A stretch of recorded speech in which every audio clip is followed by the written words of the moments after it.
Greeting, friendo. Man, my neck feels thick these days, and not in a good way. Hello everyone, welcome to the stream once again. You are greeted by the presence of Zadodo. He has returned today to bless SRG and homeboys, but I feel like the latter has less hope in general. So we're hedging our bets on SRG OG as always, and hoping that these boys will not let us down. Hello everyone, we have Kuruel, James, Sakura, Judah, Kuruel, all here today. Hello everyone. And on YouTube we have Ren and Faiz. Hello everyone, welcome to the stream. And we have Lilo now. Hello Lilo, you're actually here at the time the stream starts. How do you have a crochet stodo? It was a custom commission, special commission. This was actually a gift, you know, from a friend back then. They custom commissioned my mascot so that I could have a physical mascot, you know, instead of just having dodo graphics. Thus we are here. This boy, he's been here a long time. You know, the regulars know that this boy has been around for a long time, but the new peeps maybe don't know. Here he is, Dodo. I bring him along everywhere. You probably saw him in the vlog if you guys watched the vlog. But yes, to the peeps who have watched the vlog, thank you very much. For those of you who haven't, I just posted my part 1 of my EWC vlog yesterday. If you guys haven't, go check that out. But for now, we are going to be watching day 5 of the group stages. I believe this is the last day of the group stages as well. Today we will be able to find out the final representatives moving on to the knockout stages for MSC. And both of our Malaysian teams are now in do or die. SRG and homeboys are both in the lower brackets. One final chance to make it to the top 8. Very much more important for SRG considering they're the defending champions. And so today we are going to try and see what happens. Yeah? Let me go ahead and turn off my BGM. Let me switch on over to the stream. And we shall officially be nervous today. Oh, Cat is in the room. I closed the door and I forgot Cat was in the room. Hold on, peeps. This is a rare opportunity. Cat, where are you? He did mention that maybe just a little bit of stroke of luck that Innocent was able to pull off that play. That CFU was not the team to move on forward. So that is the question hanging over these two teams' heads. Was it luck? Or was it actually fated? She doesn't like being held, so I can only hold her for so long. Cat! Meet SRG at an elimination match. That's the crazy part, right? Because some of the best plays we've seen. Yeah, she already wants to get out, as you guys can see. Hi, Cat. Okay, alright. Alright, I'll let you out. Initial mistake with their opponents before he got Hiko There you go. Same goes for Innocent. He's been doing it all of the regular season of 2024. My nose. Coming into this, I don't know whether yes, that is our Oyen. Summer. She's a very old Oyen. She's like what? She's like heroes that we're so used to seeing. There's been some. She's like 15 years old now, actually. A position where it's like they have to be 15-year-old Oyen. Eventually they can very old, cranky Oyen. Playmaking we're used to seeing. Wants to be left alone a lot of the time. MSC 2025? Which suits me perfectly well because unfortunately my nose doesn't do well with Cat or any sort of that kind of thing. But yes. If you want to play like all-stars, similar to what SRG and CFU have, then hop on. She's like, yo bro, put me down. Yeah, pretty much. That's pretty much what's happening. But James asked for a prediction. I mean, obviously I have to root for our boys, right? Obviously I have to root for SRG. Now, in case you guys don't remember, this is a fated duel. This is a duel of destiny. Because this is the exact same matchup that allowed SRG to claim one of the final knockout stage slots in M6 as well. Right? This is the matchup. Okay, you know what? Let me just show you guys Let me just real quick, let me just show you guys, because I have a clip of this, right? I have a TikTok clip of me reacting to this, in case anyone doesn't know or doesn't remember. During the final round of the Swiss stages at M6, we went to all 3 games. SRG went to all 3 games versus CFU. And this is what happened. Right, we were about to lose. Oh, that's so low. Oh, innocent! Innocent! Innocent, innocent, innocent! Oh! Innocent! No, no, no, get back, get back, get back! Innocent! Innocent! Innocent! Oh! This was the moment that every single Malaysian fan, every single Malaysian viewer lost their minds. Because we thought our strongest team was about to be eliminated against CFU. Their team name is cut off over here, but you can see it. That is CFU Gaming. These are the same peeps. You can see it in the player names. This is CFU. This is the squad that almost eliminated SRG in M6 before we went on to win 3rd place. And now we face off against them again for 1 slot in MSC knockouts. So, yeah.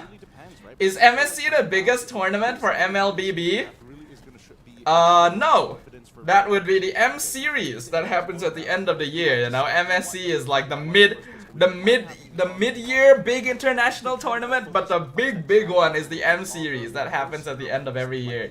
You're wearing the same shirt? I am? And I think it's a pretty good strategy coming in, but it does show a little bit that. Oh my god, I am! What the fuck? Holy shit, good eye there, sir. I did not even notice that. What the heck? I'm so happy with yesterday because the goal got picked It is fate, guys. You know what? This is now the lucky SRG shirt.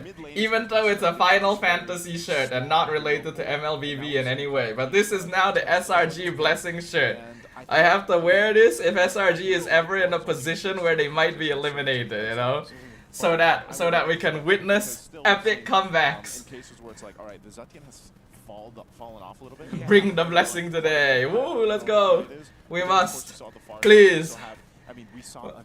Like, again, I don't want to, you know, speak badly about the fates of any of our Malaysian teams, but there is a nearly 0% chance that Homeboys makes it to the knockouts when they're facing off against ONIC Philippines. Therefore, the only opportunity we have to have a Malaysian team in the top 8, mind you, it's not even top 3, top 8 is right here. This is basically the only chance we have left, which is a very scary thing. And, well, we can only hope, right? We can only hope, we can only dream to see what happens. Also, just to let you guys know, I have been playing more Horse Girl game. I've definitely been thinking about, like, should I be rolling? Should I be saving? You know? I'm gonna tell you guys right now, I think I've gotten kind of attached to Nice Nature, you know? I think Nice Nature is just straight up my favorite Horse Girl right now. Just because we rolled her name on the wheel and I got attached. So it's like, is there anyone else or anything else I even intend to roll for a while, you know? Are there gonna be any like Nice Nature alternates coming out anytime soon? Do you guys know? Let's go, roll support cards, Faiz says. I do have a good amount of carrots still left. I'm gonna have to decide what I want to do with those. Hey man, I'm on board with what LaFell mentioned. I truly feel bad for Homeboys for going up against my glorious King/Prince Super Prince. Well, we'll have to see if our Prince of Mages can defeat your Prince of Mages, right? But that is a match for later. We're gonna watch and see what happens here. Besides here and Twitch, where else do I stream? For now on Defines, I only stream on YouTube and Twitch. The only other I hero- am trying to figure out if I'm able to stream the TikTok as well, because I know that most people watch through TikTok. And a feathered airstrike is still valuable. But it's a bit difficult, and I don't, because like, you know, TikTok is vertical, so I have to figure out how to do that. And then if I do figure out how to do that, does my internet bandwidth have sufficient power to multi-stream to 3 places at once? You know? I'll okay, wait guys, do you know how many days there are break between group stage and main stage? Do we know when main stage starts? Hold on. So to contextualize things further, I actually looked back at the drafts from Because if we have a couple of days, then I can maybe try to figure it out in between July 30th. Okay, so we have like 2 days? 2 days? There are 2 picks here. Yeah, 2 days in between that I can maybe try and figure it out, but it's a bit difficult. I actually already downloaded the TikTok Live Studio. The problem is, if I want to use like my OBS virtual cam to, you know, stream to mobile, for some reason TikTok Live Studio has a requirement where I need to have streamed a certain number of times and a certain number of hours on TikTok before I can actually unlock those things. And it's like, well, that's kind of shitty, you know? So we'll see, right? Maybe in the days in between we can experiment with doing some streams that are only on TikTok, just to, you know, get those hours in. But I don't know. We'll see what happens. In your opinion, what's the hardest role to play? We're talking about role, right? If we're talking purely about mechanics, then it's definitely assassins, you know? Like, assassins are definitely the hardest in terms of mechanics, but if we're talking about, you know, like jungle EXP lane, that kind of thing, the most difficult would be, And it would have been great to see a pop up, because I still think in a lot of these team fights, I wouldn't say that any role in particular is going to be more difficult than others. I guess I would probably agree that jungle probably has the most pressure. Because you have to farm, you might have to deal with invades, you have to get objectives and stuff like that. And usually you're going to be playing assassins anyway, which means that you are going to be on high mechanic heroes. So I guess maybe that would be what it is. People are like, Veil. What's Veil reminiscent of? It's like a Eudora with more. You can post your post video on TikTok. No, I mean like, yeah, of course I can post TikToks on TikTok, but if I need to live stream, you know, like if I live stream only to TikTok, then you know it's easy. But in this case, I'm trying to figure out a way that I can live stream to like Twitch, YouTube, and TikTok at the same time. So the only way I can do that is by like using a virtual camera from OBS. Right, I already installed an extension to get like a mobile screen on OBS. To be honest, I really don't know if it'll work. Like, streaming to 3 places at once really feels like it would be taxing, considering my internet's already been sus recently anyway, but... Oh, we'll see. We'll try. And ideally, you know, if I do manage to figure that out, I want to have SRG to watch in the knockouts, right? Right? If we're going to be able to, you know, do some watch partying for the knockout stages, if we want to try like multi-streaming to TikTok for the knockout stages, that means that we need SRG OG to go through. We need SRG to win. Because if there's no Malaysian teams in the knockouts, then, well, you know,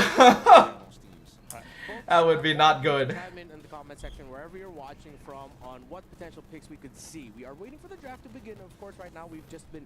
Oh yeah, James, I saw earlier you posted you had a Gushan who said that ganking isn't part of his job. To which I asked, then what the heck is his job, you know? Is he getting paid to do nothing? Your video after streaming, like post my entire VOD? My entire like 3-4 hour VOD on TikTok? I don't think I can do that, sir. Not that I don't really think people would want to watch VODs on TikTok.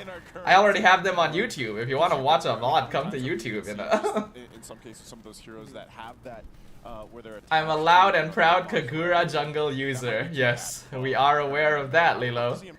When is the next match? Right now, Sila. Here we are. SRG is going to be on the blue side. Gusha was playing Grow a Garden in MLBB. Seems that way. So that is them really also signaling what we've been Alright, throughout let's the get game is that, started, hey, boyos. we don't want heroes that can mess up our potential SRG lock in. But honestly, like if you, I've still been frequenting MPL-MY's official group on Facebook, right? That's where people usually discuss stuff, and I definitely agree with the observations of a lot of the fans, where it doesn't really feel like our Malaysian teams are playing like normal as well, right? It feels like something's off. Like they're a bit too nervous or a bit too like trying to play a certain way, and it's actually effing them up quite a bit. Cause something that really stuck out about like SRG, especially last year during MSC, during M6, was just how flexible they were as a team, right? Their drafts are always very unique. They were very willing to play different types of heroes, pocket picks coming out, pick-off styles, and yet, ever since MSC has started, it doesn't really feel like they've done that, right? It feels like SRG is sticking to a very fixed style of drafting, and that's just not really working. You could say the same for Homeboys as well. It really doesn't feel like the players are being allowed to play the heroes that made them like who they are. Like we saw it once, where SRG tried to play Innocence Roger, and then after that just no more, you know? It's like, are they that traumatized? I feel like we need to regain a little bit of that, like do whatever you want energy, you know? I feel like there's a bit too much stress on our teams where it's like, oh, we have to do really well, the eyes of the world are on us. People have so many expectations, you know? We've already won it once, we should be able to do it again. I feel like there's too much of that swirling through. I feel like we need to just go back to the I'm gonna play what I want, and I'm going to make it work kind of energy, because that's what got us so far in the first place. Expectation can destroy some teams, right? Saving strats until they go home. Yeah, hopefully that doesn't happen. CFU has a good chance of surprising. Yeah, I agree. Like, there's a reason why the match was so close during M6 as well. SRG nearly got eliminated by CFU before they could even make it to the knockouts, you know? Like, we ended up getting 3rd place in M6, but there was a very good chance that we wouldn't have even made top 8. That's how scary it was. So let's not have that happen again. I hate how CFU's team uniform is yellow while their logo is blue. I mean, that happens all the time. Isn't Phobius good into Dirov and Ruby? Kind of. Decision making of team fighting was different, and I feel like when you look at both these teams now, specifically, they've showed us very different versions of their own strategies. Some work, some don't. But essentially, I think is blue hair in trend right now? I have no idea. Hold on, one moment. Be right back. Let me wash my face real quick. For them, because we've already seen a glimpse of it. Obviously, Innocent. He was the one that brought out the Roger, right? Yeah. Brought out the Roger back, which is a hero that he loves to play anyway. But I think even then, it's like, can you pick a gold lane if it's narrowed down quite a bit? Because we have seen some teams ban out multiple gold laners. Can you go ahead and narrow it down to a point where you still have that favorable matchup, not only in the lane, but later as the game turns into all these team fights? Yeah, and so now if we're going to look at that, we look at the top priorities for gold right now. If you think about the Sing and... I could feel the itch in my nose starting. This is what happens when I interact with Cat. My nose is so sensitive. That could come up. Claude was one of the reasons why CFU shocked in M6 World Championship. It's the football kit style, not using team logo color. It does add a little bit more color variety. Who is Phobius bad against? Esme. Phobius is weak to... Well, the usual lane counters that we see are CC, Glue, Esmeralda.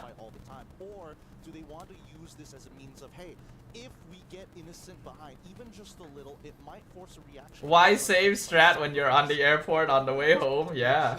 Why aren't I in Riyadh?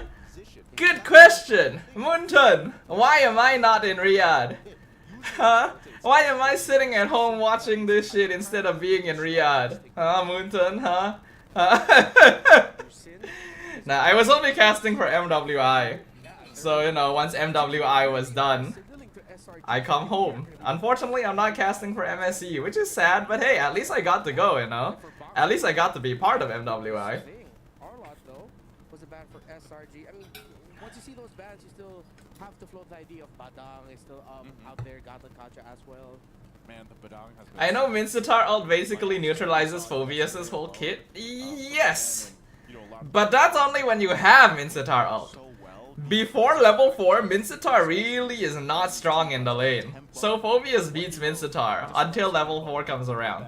And even then, Phoveus still beats Mincetar if he doesn't have his ult. So it's one of those things. Hello Matt, welcome to the stream. Please pick and ban Lance. Yeah, I agree. We know that Detective plays a pretty mean Lance as well. You know what surprises me? SRG has not played Cho. In fact, neither of our Malaysian teams have played Cho. Even though it's usually such a popular pick in Malaysia, you know? Cho, like the flexibility of Cho won us a lot of games last year, you know, because we could play it on both Yums and Cram. I'm not seeing much pick-off actually coming in. You know what, like, again, no crowd control. There was like no crowd control in the compositions that we were playing yesterday or the day before. Even though that's usually something that both SRG and Homeboys likes to play around. Like, what's up with that? Our Malaysia cursed DJY is on the way to Riyadh. Is he actually? You get paid casting, right? Yes, James, I do get paid casting. It is technically a job. It's just a freelance job, unfortunately, you know? I wanna hear Gideon's Dave Dunny call so bad. Please, SRG Homeboys, right? Yi Sun Shin? It's a miracle you don't have cold right now. Every time you stream, you're sick. It's not that I'm sick every time I stream, it's just that my nose gets like effed up every time I stream. The thing is, I like have sinus issues. I've had them since I was very young. So it's very easy for my nose to get like, messed up, you know? Like, I'll start sneezing, I'll start like having snot or whatever. And it's not because I have a cold, it just happens. So to me, like, my nose getting effed up is not like a disease, it's just something that happens sometimes. You know, it's part of life. I was gonna say, even back in previous iterations of Skies Yi Sun Shin, have we seen that before? What? Wait, are we going? We're going triple marksman. SRGOG, they're gonna go ahead and pick up the class. We're playing triple marksman? Man, these are Really? because not only do you have good vision, you have Unless Cram goes Ruby. I actually wouldn't mind if Cram goes Ruby here. We already have Yi Sun Shin and Kimmy. You know, we could go double marksman, Ruby goat lane. That would actually be pretty good. and it's gonna be the Lancelot that goes instead. Yeah, they have one really annoying pick. I said it yesterday or Friday. Does Skies play Yi Sun Shin? Yeah, I remember you said that, Kuruel. Looks like you predicted the future a little bit. I don't, like, okay guys, have we played Yi Sun Shin in MPL? I'm gonna look this up right now, hold on. MPL Malaysia Season 14. I know that Wikipedia has statistics.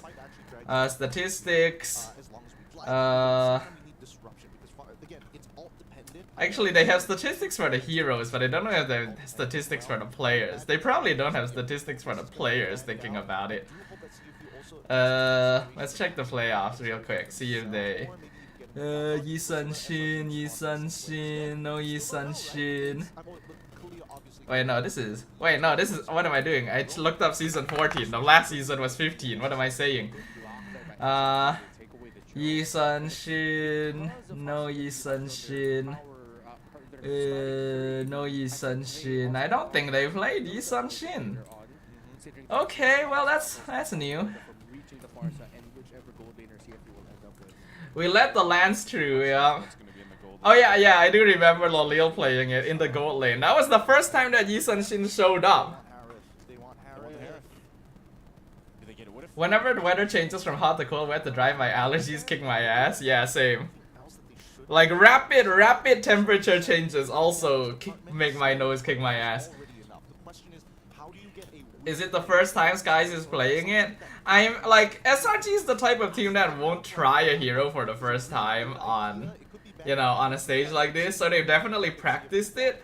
I just don't know if we've ever seen Skies actually play it. There it is. So, okay. Okay, so they banned Phobius Esme, they're aiming for Cram's hero pool. Honestly, I think it's a good time to play Ruby. Even like gold lane or EXP would be good if you ask me personally. We banned Cho and Harif. Okay, so I'm very happy that we banned Boxy's Cho. Boxy plays a mean Cho, so I'm glad we did that, Granger. Because that's the only plan. Do we want to triple marksman? Moskov is already banned very early, in fact. This leave open for Innocent. Does he actually just go Guys, can we play Roger? the Roger again? Maybe a Bruno. Is it risky? It might be a bit too risky. I feel like playing Yi Sun-shin and Roger together is too risky. Maybe Bruno? I like Bruno. Bruno's okay. Irritel's okay if we want to go triple marksman. Ruby EXP is something I'd be quite happy with. Whoa! Whoa! Yes! I love it! Excellent! It's a bit risky, but I love it! I love it actually. This is okay. You know what? This is what I was hoping to see. The willingness to do this kind of stuff. This is what we've been missing. This is great. So Ruby gold lane, they're off to win against the Uranus. We've got good CC, we've got good scaling, you know. Maybe the only thing that we're lacking is being like very directly tanky. But most of CFU is quite squishy as well. Their only real tank is Uranus. And then they have the Badang. The Badang's actually a bit scary. I will say Badang is a little bit scary because we have a lot of like frontline fighters that could completely F them up. But I think if SRG goes for like pick-off skirmish style, this is a really good comp. Absolute cinema draft right now. This is what epic ranked draft looks like. Hey, and I like it. I think it's good. Like, yes, it's not a normal draft you'd see at MSC, but I think it's good. I like it. They're off counters Uranus, yeah. Pub style versus book style. Who's playing who? It's Ruby gold lane. Is Argus seen in pro play? Nah, he's bad, unfortunately. Most of the auto attack fighters are just generally bad, you know. Argus, Aulus, Sun, Zilong. There's a reason you never see them in pro play. They just don't really fit in anywhere. Triple Purify on CFU. Damn, good luck Yums. You are not going to have a fun time this game. Triple Purify. CFU take game 1. CFU definitely has the more normal composition. But I think this is a very SRG style of gameplay. I like it, you know? I think that if they play this correctly, they can absolutely win this game with this composition. Yes, it's weird, but I like weird, you know? We got Dira, we got Ruby, we got good scaling, good CC. I think it's pretty good. Zilong got picked in MPL PH? For real? Oh, technical difficulty? That's not good. Yeah, I believe this is not the first time Innocent has played Ruby. I know that there has been some point in SRG's career that I have seen Innocent play Ruby gold lane. I think it's only happened like once or twice before this maximum. But I have seen it before. Badang second skill versus Kalea ult? I mean, no, I think it's not really an issue of Badang second skill, it's the fact that there's 3 purifies. So basically Yums has to try and find Detective in every single fight because he's the only one he can really like accurately grab. Innocent will have a lot of work to do, I will say. I feel like Innocent has a lot of work to do because he's the only consistent source of crowd control that might be able to catch them off guard before Purify. It's not long enough like a Zitian to care that much, but it's also a huge window that is very exploitable. Terizla and pro play when? I mean, we've seen some of it. We had a few Terizlas during MWI, and I'm pretty sure we had a couple of Terizlas during the wild card as well. side that will make the I'ma try Ruby Gold. Ruby Gold is good. She's literally the only fighter that is played in gold lane right now. If you don't count Leomord from Flash. I'm gonna say it's innocent on this Ruby, right? Because his disruption is just But basically, SRG has lane prio in basically every lane, right? Ruby should win lane versus Granger. Derov should win lane against Uranus. Kimmy versus Farsa is fairly 50-50, but Kimmy's a little bit more consistent, and Kalea should help you win trades easier at level 1 and 2. So that means that SRG should, by all means, have control of the map in the first couple minutes, which is very important for this team. Like we've already stated before, if SRG is not behind by the time you get to the mid game, they usually do pretty well. And we'll make this happen for CFU, and they go from there. At that point, it's us, by the way. don't worry. Don't worry. The camera was not supposed to go back to them there. Alright, SRG's on the left side, right? Let's not cover them. Interesting story to tell. EWC continues to provide us with high. It would be good if Skies used Natan and use. Whoa! For, like, what did I say? What did I say? We definitely have early lane prio. We nearly killed Boxy too, damn. Back to base. Why would Skies use Natan? Natan jungle? That would be not good. Yeah, honestly, I'm surprised that OP died like that, right? I don't see any battle spells being used. I think maybe Yums actually. No, he didn't. He took his. He took the title strike. Interesting, interesting. All right, I think this is why we're going into that tech pause. It doesn't make any sense that OP would die. I wonder what actually happened there. Excuse for that. Yeah. Like the only way Opie would have died in that situation is if he walked up really far in the mid It lane. looks like Detective is the one who's calling it. Yeah, it should be an audio tech issue. Yeah. It looks like it is an audio tech issue more than anything else. Yeah, yeah. Cover the enemy to help SRG, yeah. Hopefully we get things settled out here for our players, of course, in this very important match. You want to go ahead and get the best, you know, start to this best of 3 as possible, but It is though, he got buffed so much. Natan? No? it's not. No, he didn't. Natan's kind of bad. Because I still stick Isn't to he? my stance of even if Farsa goes 0-3. Like, yes, he got buffed, but not that much. You can still be very valuable here. So hopefully they adjust And from I don't really think he's going to clear jungle particularly quickly. the fact that He should clear pretty alright, but there's a reason everyone plays Yi Sun Shin in the jungle. Stormy in particular, but Yums is the one who actually finds the first bloods. That's a huge gold injection for Yums, which is, I'm not gonna lie. Natan makes more sense as like a mid laner than a jungler. He mean he's a gold laner at heart. Always a plus point for SRG. Looks like dude, we have Gone. It's fucking Gone in the land of Dawn. When's the dude? Have we ever seen Gone in pro play? OG are up on top. My heartbeat increasing. Hello, Samut. They'll go ahead and make Yes, same. this turtle. And it doesn't look like they're gonna go for the win Also, I keep forgetting Derov has a Gone skin. I was wondering who that was. Lol. from both sides. Yeah, it's so unusual, right? Because we've seen Killua, we've seen Kurapika. Oh, Skies, beautiful. Skies needs to get out though. Honestly, okay, very well played to CFU to just instantly ignore everyone else and go for Skies. Secure the objective. Like, I don't really think there's much the others could have done in that situation. Because CFU just like, the moment they saw Skies go forward to kill OP, they were like, kill the jungler, you know? All of them at the same time. Burnout of flicker and now If we had Ruby, we might have been able to stop them, but we didn't because Ruby's in the gold lane. So, you know, it's unfortunate, but it's somewhat expected. Skies is able to come back in time since it's still early in the game. We don't see Detective. Alright, nice, we get the turtle. Very good. FSRGOG. Yeah, Detective, he's not gonna risk it right now. because Gon versus Sakura, except they're on the same team. When will we see Aaron Yeager? Kalia's making it Not for a. Oh, innocent! Oh, they're so low! They're so low! Oh my god, they're so low! He gets Dude, CFU, they really know how to get behind you. been a double kill for sure. SRG really needed it, but this is a saving grace for CFU as they take That was so close. If we killed 2 people there, it would have been so worth it. CFU gaming is technically on the winning trade.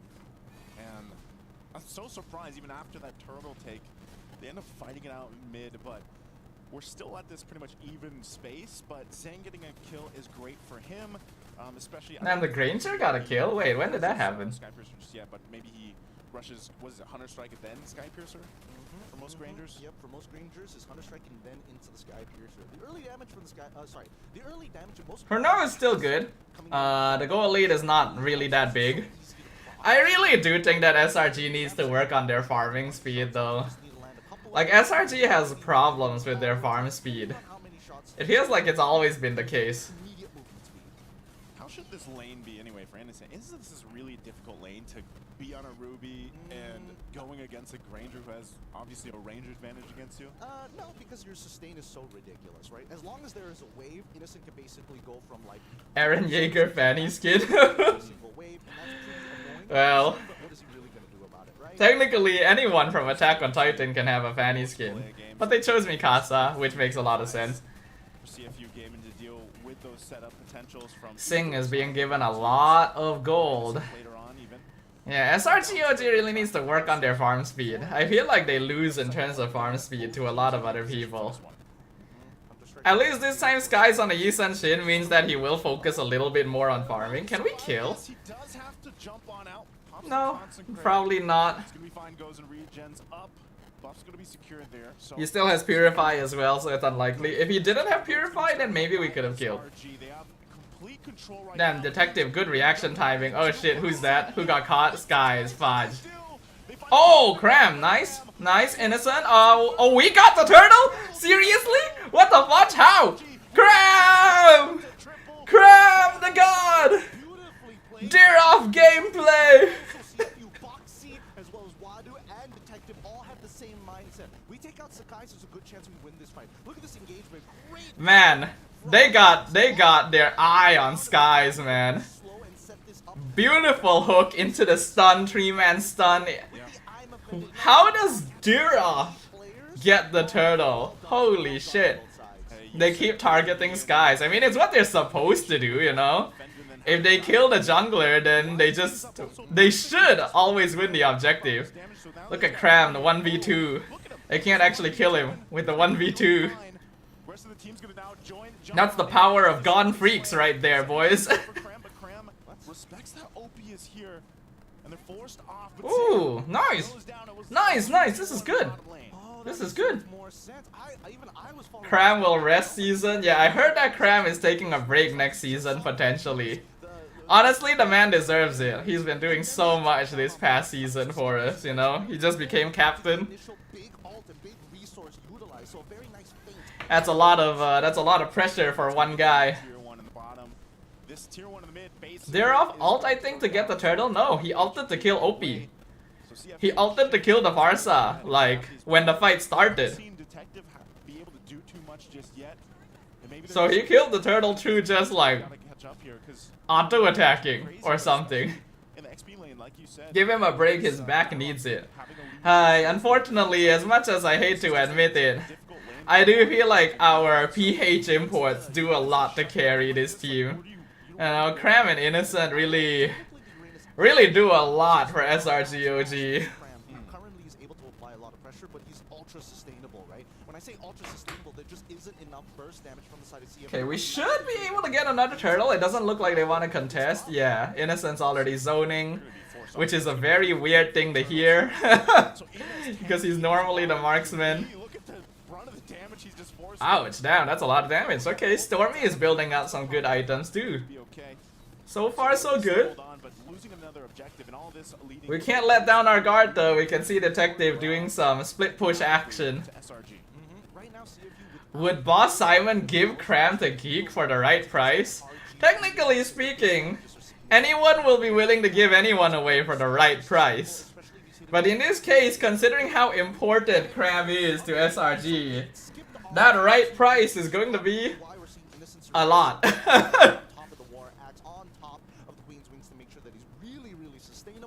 But it's all about those flickers, right? How many I'm offended can he actually land? And the longer this game actually drags out, the better it is for CFU gaming, because then okay, looking at the items, everything seems pretty normal. Innocent is going for a more damage style with the War Axe into Queen's Wings. As expected, you know, he is gold lane, so he should try to do that. Zing does have that Sky Piercer now. Detective picks up the Brute Force, so he's got the couple items we've talked about a lot about the Lancelots. For now, it just seems like he's going to go ahead and play the macro game. Push some of these lanes in, see if he can get... Yeah, this is gonna be the annoying part for SRG OG. We want to group together to fight, but Detective is not going to let that happen. So ideally, we need to position ourselves in a way so that we can make sure we don't lose too much like tower health to these split pushes, while applying our own pressure if possible. You know, this is the thing that SRG needs to practice. They need to like get better at split pushing the map, farming like every single lane. We can see that they're playing it slow because they're hoping for CFU to walk out onto the map so that they can catch someone. However, there's not a lot of armor being stacked up from the side of SRG. The only person who can really find value with that Malefic Roar is probably just Cram. Yeah.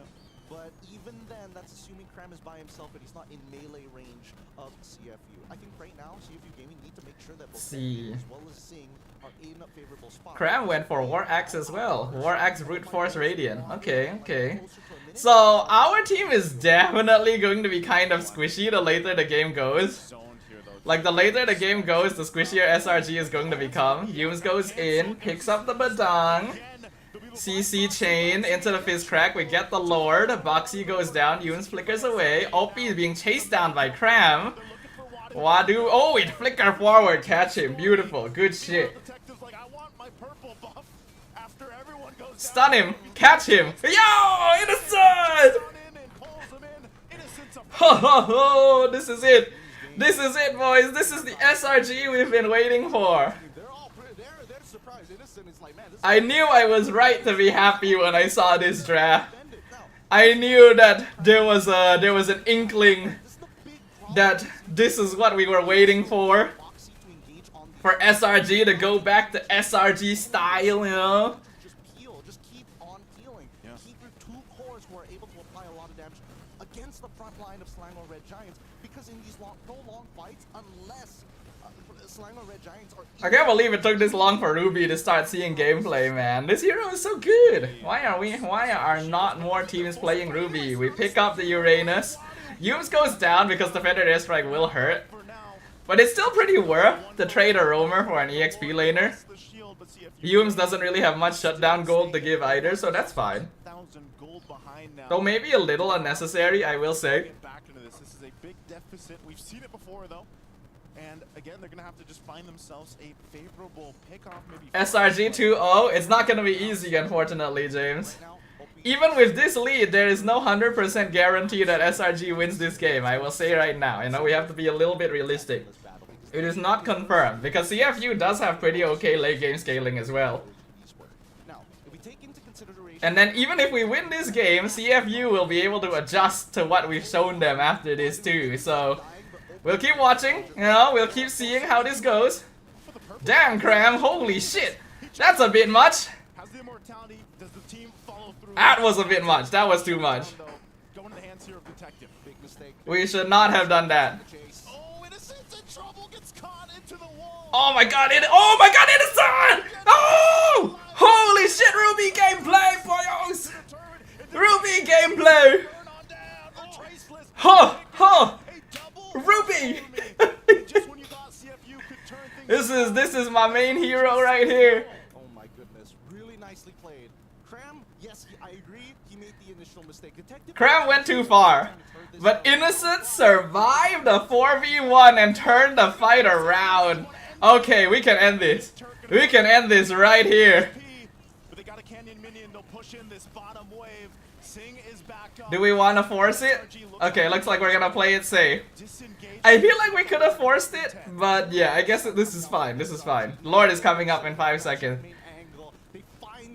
Cram looks done, poor guy. I do feel like Cram has had to deal with a lot. It is obvious that Sakai's damage is through the roof, and CFU must take him out first. Cram is manageable now, but they must play with their poke. They need to poke. That's what their whole comp is all about. Yes, you have sustain, but you can only do it if there's a wave in front of you. If you are in melee range, there's a lot of conditions. Okay, we have the Lord. We've already taken 2 towers. Hopefully SRG doesn't get too overconfident here. Because this is the exact same situation that they lost from in their previous match against Mythic Seal. Took me a moment to remember that. Here comes Innocent. Okay, Feathered Airstrike does some damage, but it's not a lot. Fist Crack is actually pretty huge. But we can survive a lot because of our 10k gold lead. We pick off the detective. Very good. Very good. Slow and steady wins the race. Boyos! Game 1! Excellent. Excellent. This is what we wanted to see, guys. This is the kind of drafting, this is the kind of gameplay that we know and love SRG OG for. Very good, very good. We discussed for SRG, they were able to take it, which is why they eventually ballooned into an 8,000 gold lead. Spell Vamp and burst damage up the Wadu. SRG, that play by Innocent, that was like The Fudge player diff. I mean, not necessarily. I do think that this draft worked really well. Yes, a lot of people will look at it and be like, oh, this is a weird draft. This is like a ranked game draft, but sometimes you just need the right heroes for the job. SRG OG already had double marksmen, so their damage is enough. They just need lane priority. So they put Dira into the EXP lane to make sure that Uranus doesn't get to make space. And then to make up for the lack of utility, give Innocent Ruby in the gold lane. A hero that can scale, wins lane pretty alright, and offers you crowd control and catch. Right? Because you don't have catch on your EXP lane, so someone has to make up for it somewhere. And by the time we hit 8 minutes, I will be level 15. There is forward thinking. Yeah, and the crazy part about the composition of SRG, Yes, it's a potentially risky comp because once you get into the late game, you might become very squishy. But as long as you play it correctly, you know, don't make too many mistakes, you should just generally win most fights. You just have way better mid-game power spikes. Execution does matter. I think the only real mistake that SRG made this entire game was when Crab like dived into 5 people by himself. If he didn't do that, he would actually have a perfect record, you know. That one death was because he dived in. And even then, Innocent turned the fight around, you know. Ruby gameplay, man. Imagine getting caught between like 4 members of the enemy team and then you CC all of them, survive the fight, and set up for your team to turn it around. Ruby! We need to play more Ruby, guys. Cram is going through it. Stay strong, Capitan. Yeah. Execution over meta. I think meta is still important because the more meta and the more suitable your draft is, the less reliant on execution you become, you know? Like if you draft correctly, then even if you make some mistakes, the strength of your lineup and the strength of your heroes will usually carry you through things. Execution matters the more evenly tied the drafts become. Into Zing, which is not a bad idea, but they need the damage profiling to work out as well. You could tell that Zing was like, okay, I'm doing a decent amount of damage. But Ruby is a very situational hero, right? Yes and no. I would say the same applies for most of the heroes in the game, if you ask me, right?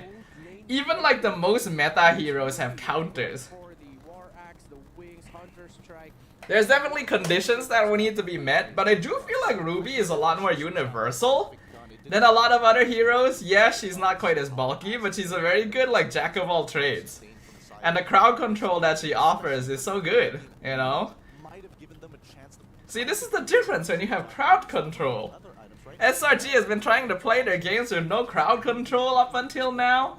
Look how much difference it makes when you have like a couple of heroes with good catch and good presence.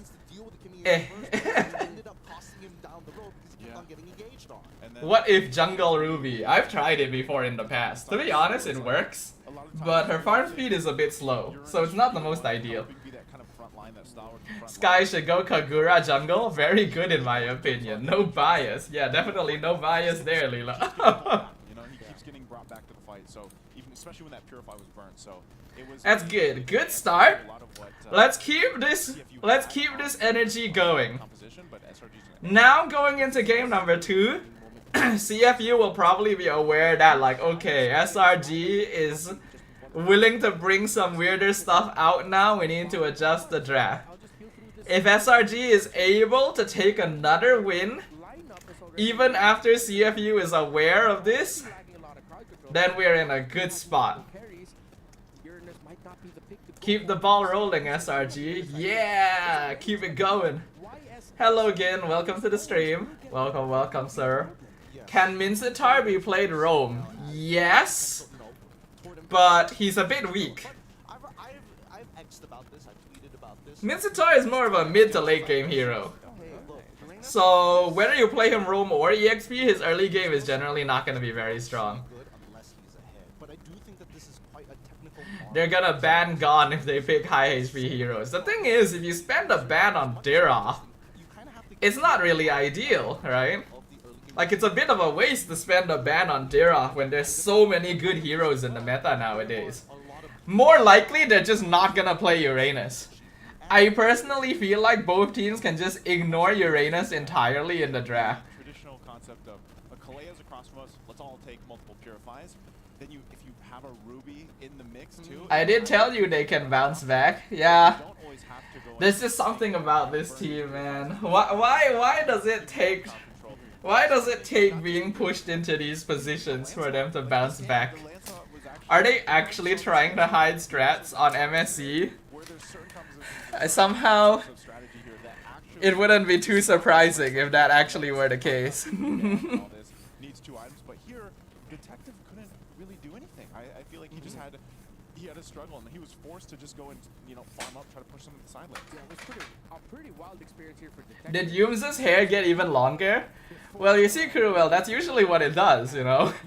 Hair grows. 20% health, but then he's like, alright guys, I did my job. Wait, you mean their full health again? You see the D-Rod, the Ruby, and everyone else just... Dude, the fact Innocent survived this. Look at this shit, man. He killed Sing, too. Damage Ruby. Huh. I can do stuff, and Sakai's is like, what are you talking about? I now have the raw sustained to deal with it. I was down to a quarter of my health. I'm back to 50%. I'm still chunking you for 50% of your HP as well. So that's why Detective didn't really have any targets. I would have imagined that if Innocent was playing the regular marksman, then he has some options in the early game. But because Stormy was able to find first blood onto OP, and again, Sakai's... Question is, who is going to step up to replace Cram? You mean for next season, right? When Cram is taking a break?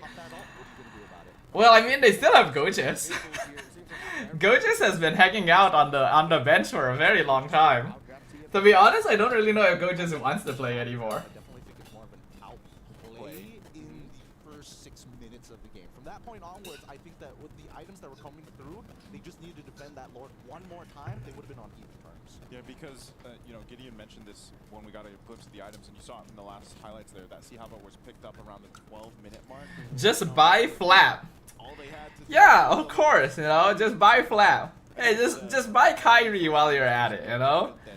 Let's just buy everyone. Different concept there happened, but yeah, first 6 minutes were devastating for CFU. Yeah, as we talk about items, He takes his bench warming job seriously. I mean, why not, you know? our true priority in MLBB. Why not? At this point, Cram is close to transitioning to content creator, I imagine. If you are, I'm glad. Does he create content though? I lied a little bit yesterday about saying like I know exactly what I'm talking about in terms of the skin line, but I'm glad that. Ooh, new skin series, Metro Zero. Cyberpunk-y theme, sort of like I like the aesthetic. Looks cool. No, that was Cyberpunk. I did not. I just based it off of the key visual, That's the great. theme of it. But yeah, you confirmed it with me, right? Like Yes.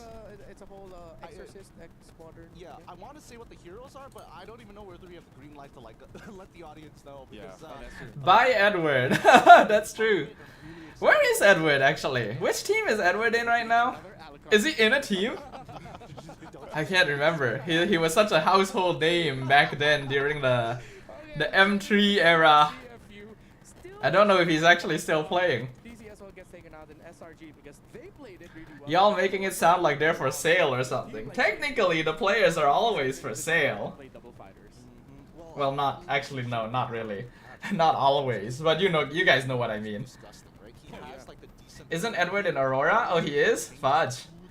This is what happens when you don't keep up with the other MPLs. Hey. ridiculous the amount of damage you can pump out at level 4 itself. itself. I really hope if the change happens, the SRG fans can be like ONIC IDs. They're open to change in the lineup. I think generally we're gonna be open to most change as long as it works, right? For example, either the YSS or let's say, You know, cause you have to remember when Innocent and Cram first joined SRG, there were some people who were wondering about it. Honestly, I was wondering about it. I was like thinking, is this really the right choice? You know, because before that SRG was playing with Super Red, right? And you know, their performance wasn't stellar, but I thought that if they spent a little bit of time, you know, then the team could get better. Instead, they got rid of Super Red, and then they brought in 2 players from the last place team in MPLPH. You know, Innocent and Cram were last place. 8th place team in MPLPH the season before they were brought into SRT. So I know a lot of people were like wondering why. Why get these players? But lo and behold, look at them now, you know? So anything can happen. Can I buy Prince to be my husband? I think that's a slightly different situation. Okay, so we banned Yisun Shin 1-1 and Baxia. So it looks like SRG is willing to just let Lancelot through a lot of the time. And I think it's fine, you know, because like if you have enough crowd control, the hero is manageable. I just don't know why they didn't like pick crowd control against it when it was being played by Mythic Seal, you know. When Ken was popping off on the Lancelot. As fantastic as Uranus is in the meta, I feel like in this Okay, they're going Zoosin. we might have to forgo that hero. You know what? I'm kind of happy that CFU is picking Zoosin, because personally I don't like it when we pick Zoosin. I feel like it's a limit to what Stormy is capable of. It's even better if Cram is playing next season, but I hope he's figured out whatever he has going on. I feel like he probably just wants to rest. Sometimes you just want to rest, right guys? Ooh. Kalea Lance, alright, alright. Sounds good. I like it so far. This is another chance. It's open. Might as well take it. Logically speaking, CFU should consider taking Gatot. You know, the Kalea counter. Still, I think the game plan from SRG specifically because they have Kalea is they're still going to go. Last year we fought CFU, they had a different mid laner. Ooh. Yeah, I can't remember that. I only remember that Innocent made the collective minds of Malaysian fans explode. Phobia's Harry. You know what would be a good EXP laner already? Esmeralda. I don't think SRG will pick Esmeralda here. And if they don't, CFU will probably ban it. But if they don't ban it, this is an Esmeralda game for sure. I would play Esmeralda this game. Legacy player, whether you're a recent player within the next past 2 to 3 years, Harith has just been a dominant force within the metagame. So I'm assuming that he knows the mechanics of it. I'm just curious to see. Ooh, okay. Glue is a safer pick early in the draft. You could really see where these 2 teams are at in terms of putting priority in the picks for their EXP laners. Because of the wide pool of It's a bit sad we don't get to see Esme, but the only really safe time you pick Esme is towards the end of the draft here, and it's very likely that CFU would ban out like Esme and Glue, so it's better for SRG to just lock it in for now. So SRG is looking for their gold and mid, and CFU is looking for their roam and jungle. Yeah, you get rid of the Gatot, that's the Kalea counter. CFU probably wants to start banning gold laners, I think. Or mid lane. Actually, which one would be better to ban? I feel like you want to ban gold laners. For the side of Innocent, that could be a possibility. They ban Eve. Really interesting ban here for the side of CFU. Will they ban Eve and Kimmy? I was like one of the. Is Kimmy still open? Yeah, Kimmy is still open. So Stormy can still go Kimmy mid. Kimmy Kalea, we've already seen, is a really strong mid combo. Also complement the Kalea pretty well. And then typically, if CFU bans Kimmy, then SRG can probably pick Farsa, But Farsa is a little vulnerable to phobia, so I don't know if SRG wants that. Force us into a situation where it's like, okay, Okay, Hilda Ben, I like that. going to play. Gold lane Esme? That has a pretty deep hero pool, and that's the advantage for him. So To be honest with you, Darren, not so much. that's not so bad. But I feel like probably not this game. If SRG had Yi Sun-Shin jungle again, genuinely I could see gold lane Esme. But they have Lance, so I don't think they'll do it. If they're going fighter gold lane, I actually think they can consider going Ruby again. It's a possibility. But they'll probably stick to a more default marksman for this one. Granger? Maybe? Moskov is banned. Irritel is open, but it's not quite as confirmed against Harry. Yo, Ruby gold lane has a 100% win rate. Yeah, see guys, Ruby is good. Ruby's strong. When is the 4th Hokage Gushin skin coming out? No idea. Ban mid lane because of limited heroes. You could argue that both sides kind of have limited heroes. But it looks like we're sticking with Kimmy. We are leaving our gold lane pick to last, which honestly means that there is a chance of fighter gold lane. So SRG is keeping that option open, right? Could it be a Ruby gold? Roger has burst, but only when he gets 3 items, so you probably would rather have the Granger at the end of the day. But what fighters have we seen? Lucas, whoa, that's been a while. Ben the Actually, I'm kind of surprised at how little Lucas we've been seeing. Lucas jungle, okay. I think they go for the double marksman. I think they are going to lean towards the Granger, and or they might even want to consider carry. There's not a lot of things that carry needs to work. Ruby gold is a little more difficult to play against Lucas. Plus, you also have the pulse of the Kimmy. Carry is not bad. I think carry is not bad here. Carry Irritel.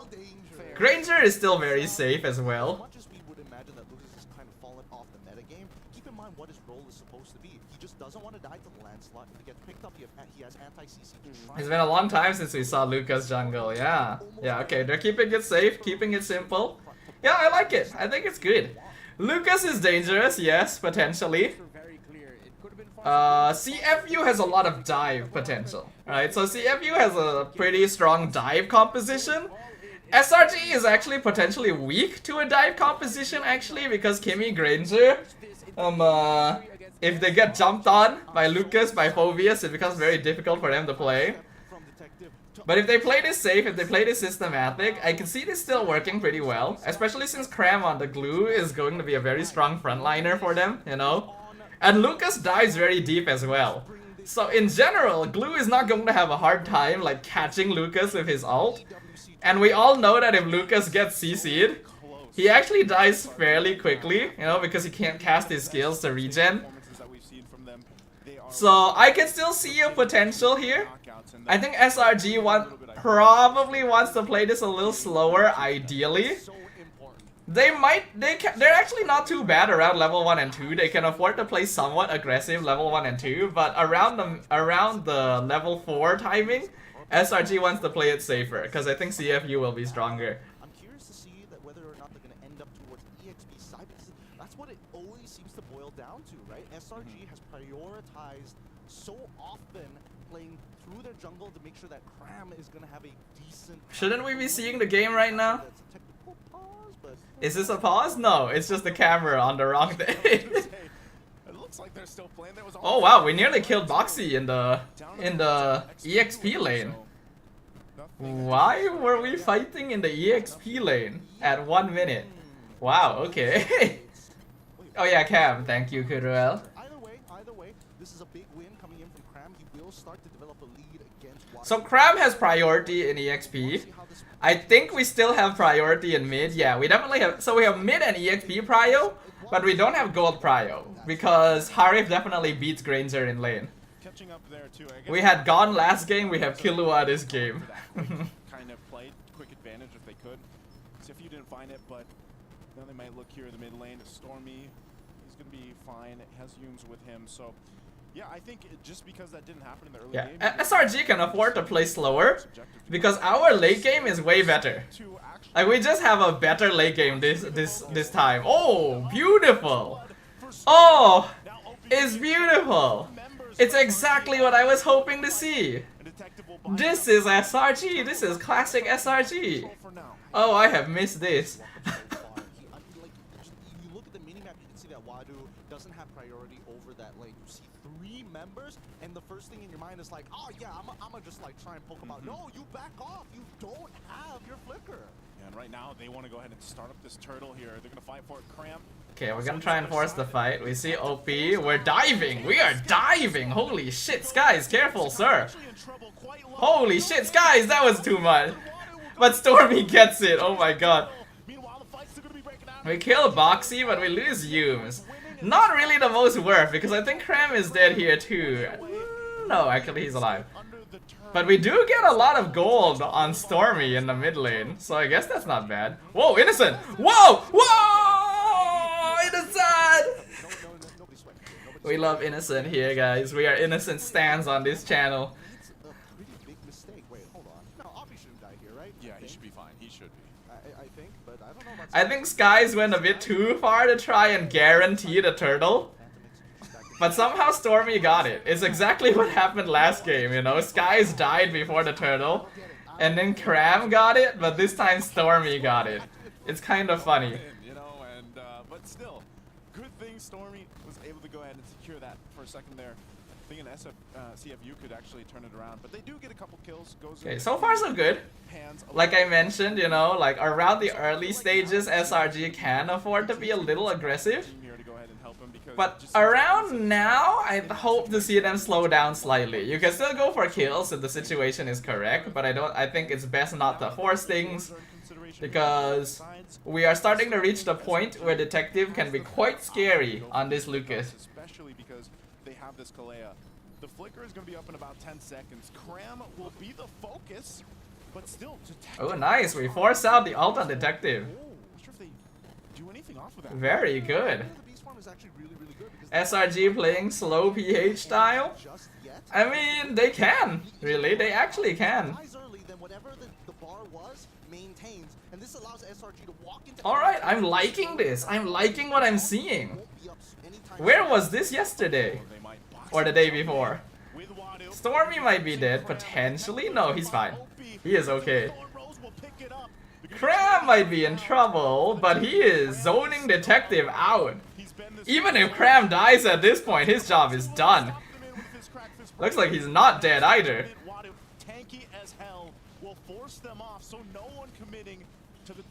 Slow PH style fits their draft? It does, actually. And so far, they're doing a good job of it. They should be able to go ahead and secure the second turtle of the game here. Boxy doing his best alongside Wadu, trying to... We get this for sure. Yep, nice. I don't think we should try to force him more. Actually, we can. OP used his ult. Yumes goes down. I think now we back off. Still pretty worth, if you ask me. Still pretty worth, because we killed a mid laner in exchange for roam, and we get the turtle. Okay, we're still going. Holy shit, we are still going. Wait, we kill Boxy here too. We too kill Boxy here too. Oh my god. Holy shit. We're doing it, boys. We're doing it. Where was this SRG up until now? Where have we been hiding? They went also on that. I think they Tsunami Slam too, so seeing in trouble, still in the mid lane. OP trying to get... What's happening in the mid lane? Yeah, we kill OP. Beautiful. Beautiful. There's fights everywhere happening on the map. This is SRG, boys. Wait, look at Innocent. Look at Innocent. Holy shit. Look at the top side. Detective's in trouble. Everywhere. There's a fight literally everywhere. And now Detective. This is classic SRG right here, boys. This is the SRG OG we know and love. Oh, I'm so happy right now. This is what we've been waiting for. I'm so confused. Where has this style of gameplay been? Have we actually been trying to hold back on our... Have we been trying to hide strats in the group stage? Like, actually? That's the only explanation I can think of, because this is a massive shift in gameplay approach. I think we kill Wadu here. He doesn't have Purify. He's going to deal with so much damage as Wadu falls. And now they're gonna go ahead and go forward, disengage here. Oh, this is beautiful. The game is up, but they have the numbers. Very good, very good. They, like, for some reason, As usual though, our goal lead still isn't actually that big. they took Crab over this 4K is a lot, but it's not as big as you would think it'd be, considering how much we've been killing. end of the map, right? Clearing his jungle path, making sure that right now We could still use some work on that. too strong. Oh my god, Lucas can't do anything. Glue is just on top of him. Boxy is dead. We pull him back. Stormy has so many Sky Piercer stacks at this point. Does he have Sky Piercer? I actually don't know if he has Sky Piercer. So maybe he doesn't have stacks. Oh, we kill. Oh, beautiful. Oh. Oh.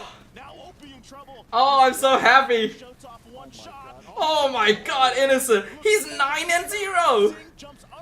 He's insane. How many Sky Piercer stacks does Innocent have? SRG is locked in. They are locked in, and they said, Turtle, it's chill.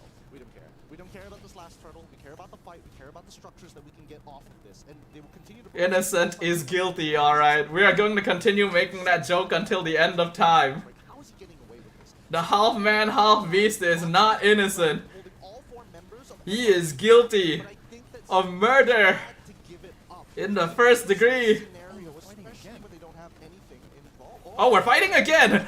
We came out of the replay and we're instantly fighting again. Oh my god, Innocent! Holy shit, Innocent! Innocent gets the triple. Going for Savage! Savage! Innocent Savage! Innocent Savage! Savage! Booyah! Innocent no more. Picks up a second. Woo! This point in the game. Holy shit! This is SRG right here, boyos! And they'll get This two in the mix. is the Red Giants. This is the team we know and love. Innocent. 14 Oh my god, why has it taken so long? Where have they been hiding? this game as soon as possible. Innocent Savage! I don't know. Maybe SRG freaking Oh, my heart is giddy. You're playing on a different Oh, I feel energy. They got that from the interview, and right now. Holy shit. So 10k goal lead in 9 minutes. 15-0, And I said they were behind in gold a moment ago. Innocent has had all the space in the world, and he has a flicker. He's had a couple moments. Actual mass murder happening right here. Still, again, you got to give it up to the beast here. His positioning, his micro is always so good, and it's really covered. I think it's over, guys. I think we got it. They just keep on fighting and fighting and fighting. I get why they have to fight for the Lord specifically. Look at how much damage Innocent does. He's 14-0 on the Granger. Turtle or even second turtle. Second turtle. This is second turtle's peak been outplayed Innocent gameplay right here. very slim margins. Okay. Even with this lead, they're still going to go ahead. Whoa, Skies! That seems a bit much. Oh, detective. Well, looks like he's fine. Almost. Just barely fine. Not close enough to catch Sakai's. Oh, this is so poetic against CFU of all teams. I know, right? Alright. Let's take it slow. Keep the aggression up. We're doing great. We can't force play. We don't need to force it because, you know, It's the exact same problem, right? we already are in a guaranteed winning position as long as we don't throw. Dude, Cram on this glue is doing so much work. CFU can literally do nothing because Cram is just standing there in front of them. Oh, look at Innocent. Look at our boy right there. Alright. Time of their life is in this base turret if they can No lord. CFU's wave clear is pretty good. from CFU game. So we're gonna probably need to wait until the next one. Especially in that gold lane. This is too much. It is too much to handle. Innocent is close to full build already. 4,000 gold lead on the Hare. This is what I was talking In a lane that he should be about. losing. Bad, but Leave it to the half man, half beast, man. This is why. This is why I'm a huge fan of Innocent these days. then look for these fights because these chain fights have never In that Moscow clip, Innocent just missed the Savage, but now, yep. even bother taking the It would have been very poetic if it was also the game-winning play. Point two. You're going to find the. But at this point, we are in a excellent position, This, I think you know?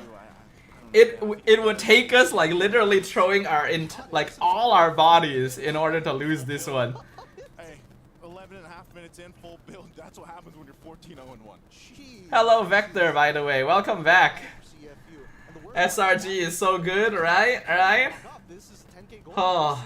This is the checkmate angle of a light. Innocent probably has 800 stacks on Granger. Wouldn't be surprised, that's for sure. First Lord in Skies with the blade of this. Skies has no kills, by the way.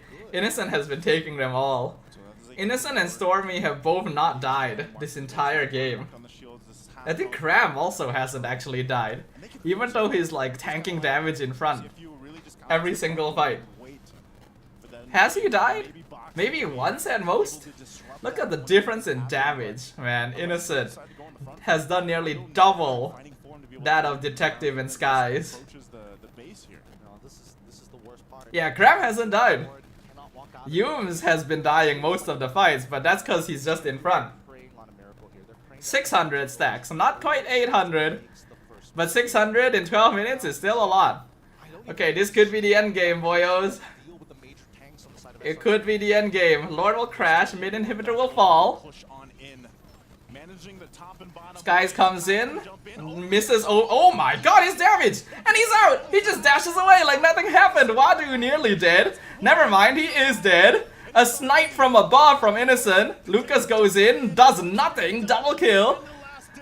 Boxy trying to dive the back line. Singh can't really do anything. Oh shit, boyo!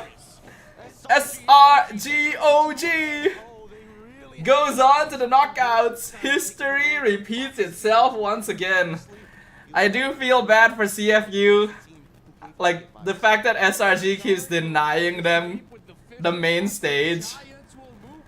But, man, that's what we've been waiting for, guys.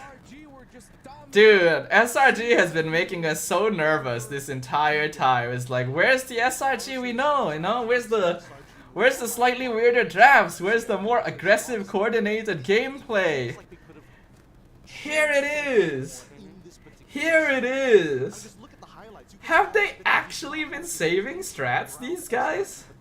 That's the only explanation I can think of. But hey, I'll take it. I am happy right now.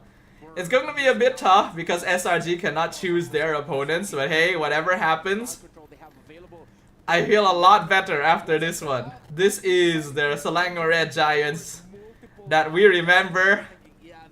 The Selangor Red Giants we've been waiting for. Very good. SRG just trolling us to make a better storyline? Fudge, man. Is it possible they lost on purpose? No, I don't think so. I don't feel like SRG would do that. There's no way SRG would allow them to do that. You have to know, you know. SRG has a big backing. You know, there's a certain gravitas with the name. There is no way they would be trolling on purpose. This is the SRG that beat FCAP? Yeah. Don't doubt my predictions. Yup, yup.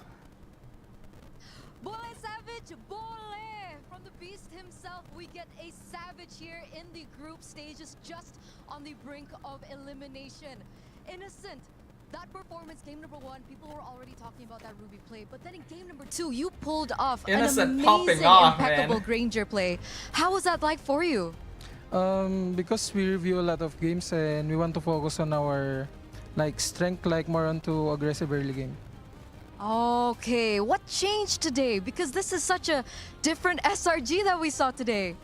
We just eat breakfast together. You guys ate breakfast together. So you guys didn't eat breakfast together like yesterday and the day before that? Yeah, that's why we don't have a lot of energy. I see. So the key is to That's have why breakfast we need to together, have breakfast, guys. Quote by Innocent there. Now, Boxy earlier on, well, it was yesterday in his interview, he mentioned that your win at M6 against CFU was based on luck. What do you have to say to Boxy now? Because there's no luck in game, because imagine if I didn't go to that play. Because that was just more onto decision making, not on luck. So it wasn't luck. It was skill. It was skill. Yeah. Now, we didn't get to talk Thank to you you for the after follow as well, you guys Mr. lost Ghost. to Hello, Mythic Seals. welcome That to was the one of stream. the biggest upsets we've seen here at the MSC group stages. How did you guys take that loss? We just review a lot of things and our early game, and maybe when we're sieging on how we can end it early. I see. And then after that, what was the biggest lesson that you could take? Maybe more into on how we can play our heroes properly. Okay, so more about that. Now, you guys are heading over to the knockouts, 2-1, and you're aware that the 2-0 teams will be able to pick you? Yeah. Okay, so we've had a little bit of talks here and there. TLPH OHEB mentioned that they do want to face you because they want to be able to take down the defending champions. Team Spirit also said they want to meet SRG because they want revenge from M6. So do you have a message for OHEB from TLPH as well as Team Spirit? We can only fight one, so just choose who wants to fight us. Who would you rather face, Innocent? Any, because we don't have any choice, we cannot choose. They're the only one who can choose. That's true. That's true. That's a fair point. But if you had to be like, maybe not this team, would it be TS or would it be TLPH? Maybe TLPH because we want to get a revenge from our last tournament. Oh, which tournament was that? Can we say that? Oh yeah, SPS. Ah, I like how he Rebecca. checks Yeah, we have to make first. sure there. We had Okay, to check if we were So allowed once again, to congratulations. mention Is there a SPS. message that you want to maybe tell your girlfriend? I heard she's on the way here. Is that true? Unfortunately, no. Oh, she's not coming? Yeah. Okay, still, message for her then. Can I just speak Tagalog? Of course, of course. I'll just speak English then. Finally, we're at the playoffs. Don't think too much because before this game, she's worrying because our game is kinda messy, and I just told her that we already fixed it yesterday. So, playoffs. Okay, that's so sweet. No, I love you or something like that. I love you. One more finals. Oh, That's nice. That's okay, nice. once again, congratulations and thank you so much, Innocent. We're gonna throw it over back to our casters to break that game down. I wish I had a girlfriend. Who knew the secret to SRG getting savages winning would be Good shit, good shit. What is SPS? I forgot which one. Snapdragon Pro Series. Another savage. It feels like his hair just grows like a Dang, his GF is so sweet. I know, right? Every single time his girlfriend is around to cheer Innocent on as well. In MPLMY. That's exactly what it is, but It's so nice, so nice. wait, Turner's not gonna be able to translate, or maybe she would. Yeah, Maybe she could. But I think we've taught Eterna enough. Yeah, which team is going to choose us, right, Gin? I really wonder. Cause I don't remember how the order works, you know? Like how does the order of choosing actually work? It's like, oh, guys, how do I we don't know. these games? We had a bad early game. We didn't know how to like close out games. You have us, silly dodo.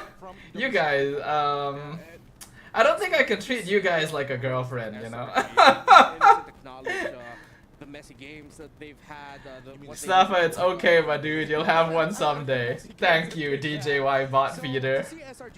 Your name made that a little less, but yeah, thank you, sir. Champion showing that okay, we're ready, we're back on top. Stormy, man. Finally a savage from Innocent. Right? Man. Remember when Innocent was just like the savage god?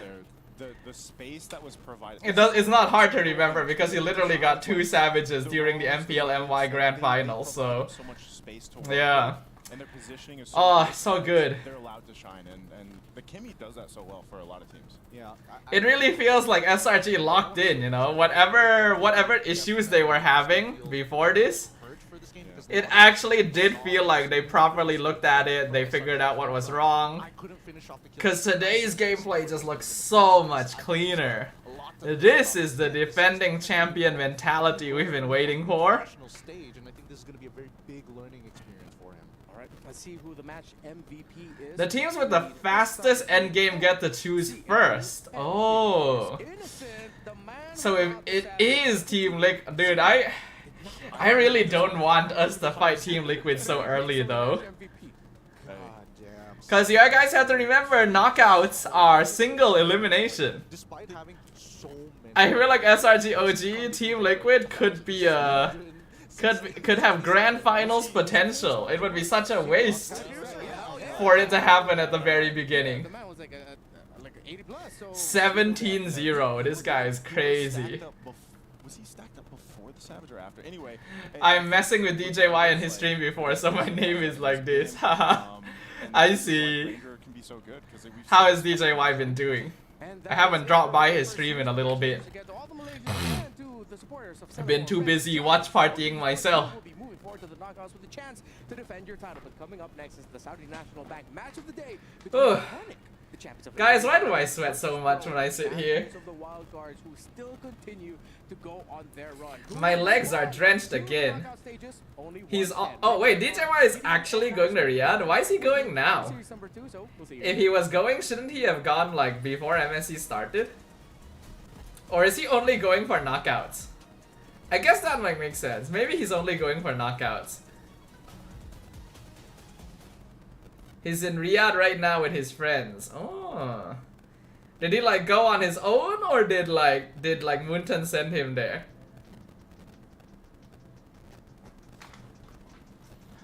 Alright. Well, we got a very quick game 1, guys. So now the question. Do we continue streaming? I guess we can. Honestly, I have a good mood, you know? After watching that match, I'm in a good mood now, guys. I think we can just keep going, really. Let me mute this just in case the music is copyrighted though. Will SRG's name turn into OG in your opinion? I don't think so. Probably not. Cause I feel like if OG wanted to take like the team, they would have already done it. You know? Cause remember, even though they're still called SRG OG here, they're not technically affiliated with OG. So their points don't count towards OG's club champion points in MSC, right? And I feel like even if OG is a much bigger organization than Selangor Red Giants, I don't think they have the money to buy out the entire team. I'm gonna be honest with y'all. Dodo, also, what was the KDA against RRQ during M6 with Innocent?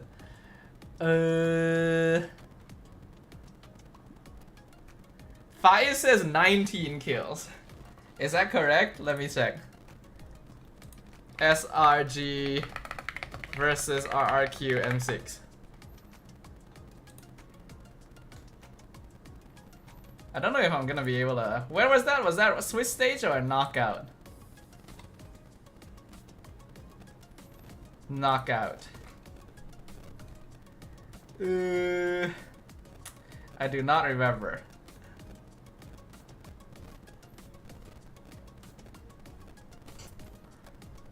Yeah, SRG is a football club, so they probably have a lot more money than you would think too. Also, I hope Seb comes by to SRG. Hopefully, it'd be nice. Mythic Seal have weakness. Zippy every time, every match have mistake. That means a lot coming from Vector, considering that they are his representatives.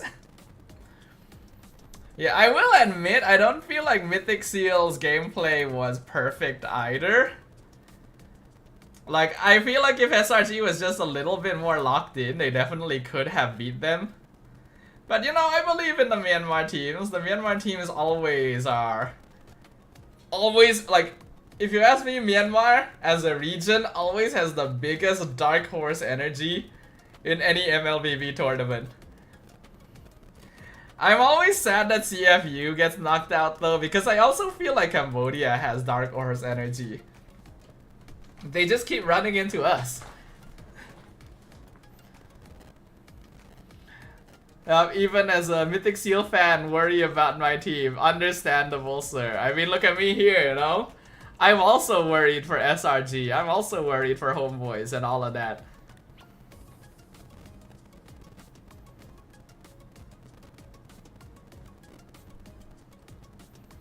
Which teams in MSC have the power to choose their opponents? So it's the teams that won through the upper bracket. So if you look at the brackets, right? Yeah. So you can see that there's an upper bracket and then there's a lower bracket.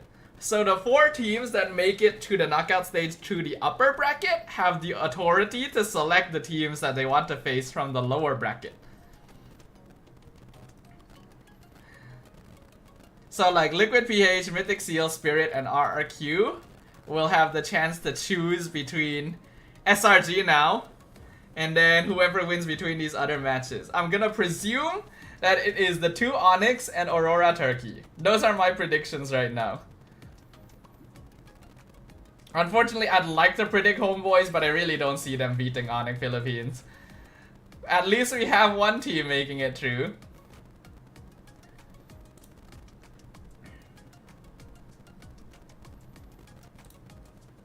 Okay, let's go back. Very apparent. It is, I will say, it is very nice to watch Party MSC because it's a rolling schedule as well. It means that you don't have like all these long gaps between matches. I love rolling schedules, guys. I'm a huge fan of rolling schedules. Because, you know, you just jump from casting one game into the next, and then once you're done, you know? You don't have to wait like long periods of time between matches. And then you end up going home really late because of it. That's what happens at MPL. Of course, it's a bit hard to tell MPL to do a rolling schedule because, well, we have tickets, right? People come to watch. Imagine if you bought a ticket for a match happening at 3 PM, but the previous match ended at 1:30, so by the time you arrive at the time the match was supposed to start, it's already over. You know, that's the reason why we have fixed schedules, whenever there's audience. But as a caster, I prefer rolling schedule, because you can just like pump the games out and then you can go home. Do you think both ONIC teams will survive knockout stage? Yeah, I think so. Why are you so cute? What am I supposed to respond to that, sir? What do you want me to say? I love you and your stream. Thank you, Vector. Thank you. Glad you're enjoying your time here. The lower bracket is more stacked with strong teams than the upper bracket. A little bit. A little bit. It's quite surprising that both ONICs are in the lower bracket and SRG is in the lower bracket. It's not gonna be very easy for the upper bracket teams to choose who they want to fight. I agree, Lilo says. Alright guys, alright. Thanks, I appreciate it. Yeah, because they'll definitely do it. Sans, Kyrie, and Keyboy have played incredibly well to supplement what Lutfi and Okay, so this is ONIC ID versus Virtus Pro. This is gonna be very difficult for Virtus. I think Virtus has done a good job. Which team did they defeat like right before this? Virtus Pro. Whoops, no, that's my TikTok. They beat Corinthians. It was fairly close as well. Virtus have done a pretty good job so far. You know, especially considering that they came from the wild card as well. I think a lot of people were expecting them to be eliminated earlier. But ONIC ID, man. Whew. But you already know me, I find everyone I like cute. I see. I mean, that just means you like me as well. And I still don't know how to respond to that, you know? I'm bad with affection, maybe. Because he was very vocal about how it did affect their overall performance in the last. I do like Virtus Pro, you know? I already pointed out that like I really like the way Pluto played on day one.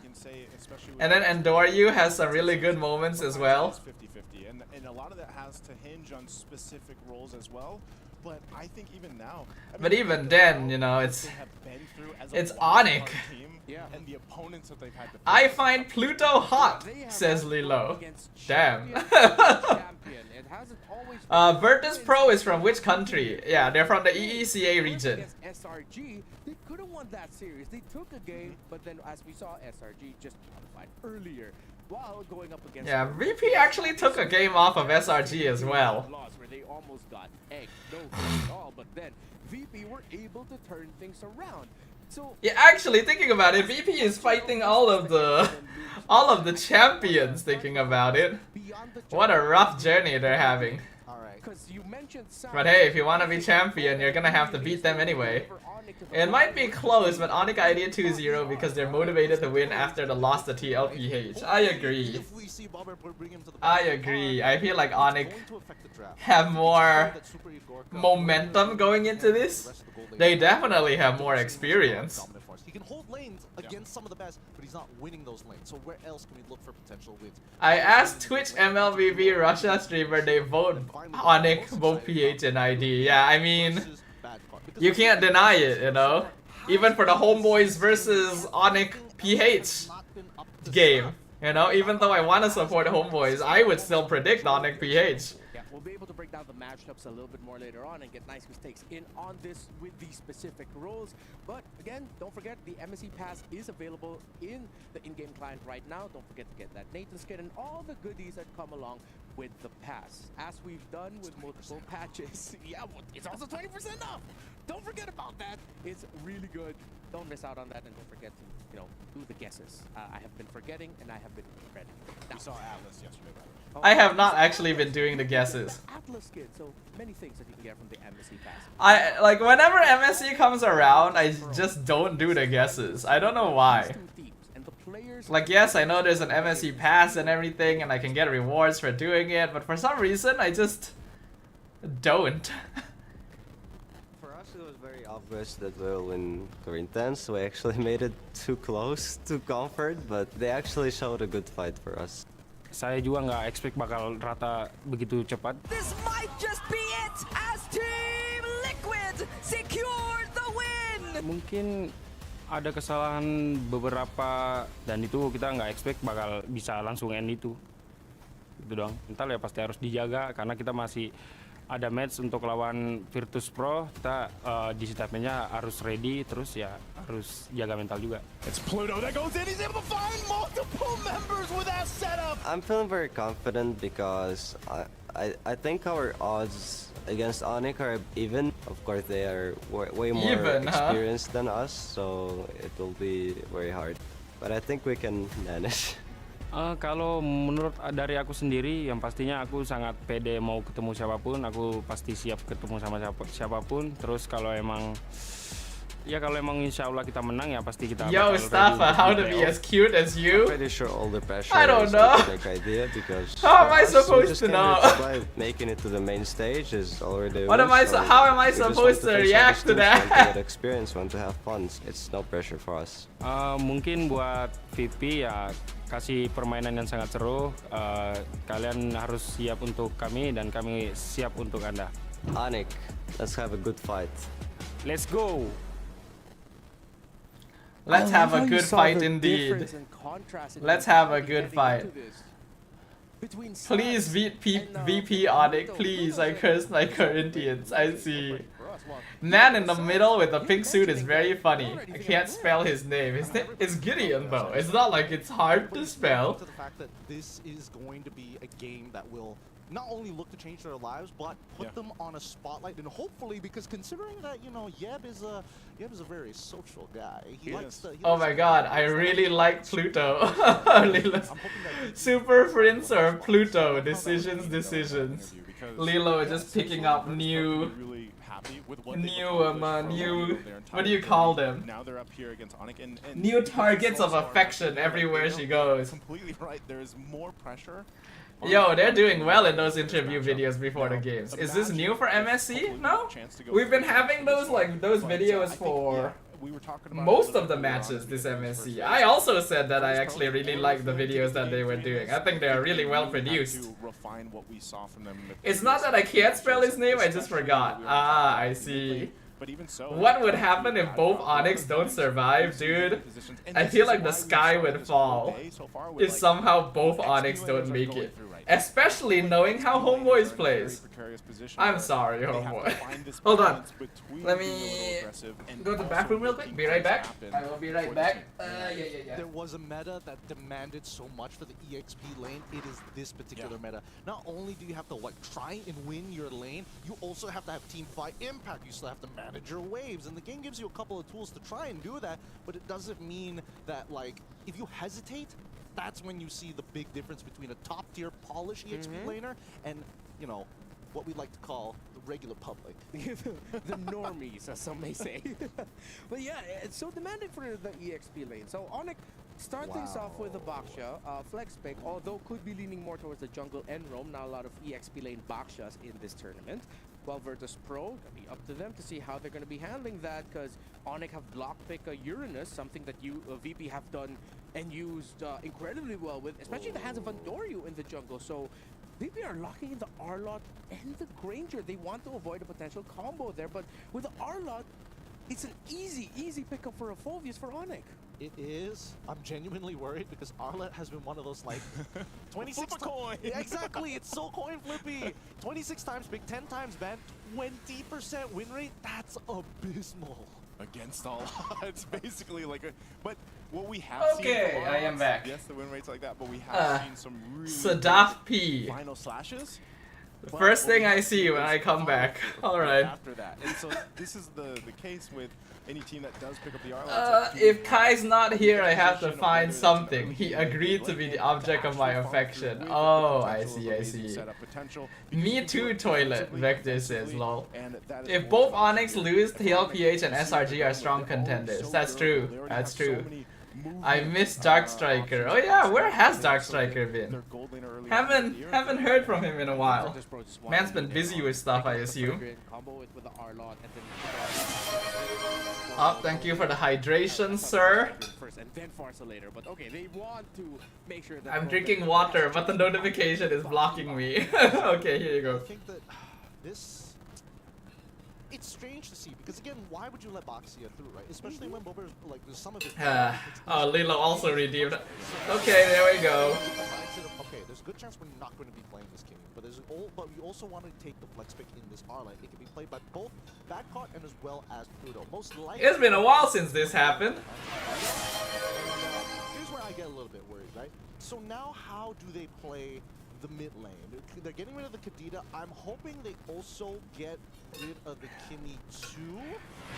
You guys have just realized that the stream alerts block me when I'm in this position, huh? There's a good chance that Bobert is going to find solo kills with the Feathered Airstrike. Yeah, I think it's Drink a lot, then go back to pee.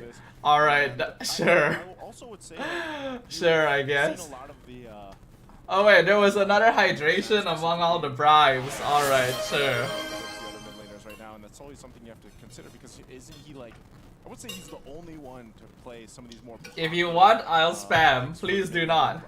We have people who are watching who do not have access to these things, you know? If the peeps on YouTube are wondering what these are like Twitch. These are like Twitch channel point redemptions that the peeps on Twitch are redeeming. So what does this mean for Sans to pick up? Unfortunately, YouTube does not have access to this feature. Therefore, you know, I am going to be blocked for a short while because they redeemed a good number of them. You know, I need to redeem some of these so that I can roll good in Horse Girl game. Wait, did VP just banned Kagura? I wonder why. Wow. Kagura, I'm pretty sure Sans could do the same. Yeah. I think the only For the thing gourd. Oh, that is in Twitch. Yes, that is in Twitch, sir. Hey, at least minimum 6 feet apart, okay? Yeah. Alright, so Glue gets locked in. No surprises here over. Now, why did they ban Kagura? I know that we had a Kagura, but was it Sans who played it? I thought it was Prince. And hit by the Feathered Airstrike. So really, how much Did they ban it against the wrong ONIC? That's what I'm wondering. Maybe they think it's the same, you know, they're both ONIC, so maybe they can both play it. Yeah, Prince played it, right? Hmm. Yeah. And Interesting. Relationship I remember from season 14 about how Arlott PTSD. I guess so. Okay, let's see what we got. ONIC has Baxia, Irritel, Phobius, Kalea, Kimi. Very solid lineup. Good front line. Good amount of util. Very bulky. Strong late game scaling. Early game is also not bad. ONIC has a very balanced lineup. VP has Granger, Arlet, Farsa, Glue. So they have more early burst potential. Because they also recognize that if VP decide to, like, But I feel like ONIC's composition is a little bit more solid. There's a very high likelihood that they won't be able to get away with as much. So really narrow. Oh, Ushing redeemed the drink water as well. Alright, sure. Here you go, sir. Wow. Hanzo, damn! Hanzo up against a lineup that can easily access your jungle. That's a huge gambit. Hey, the nightmare.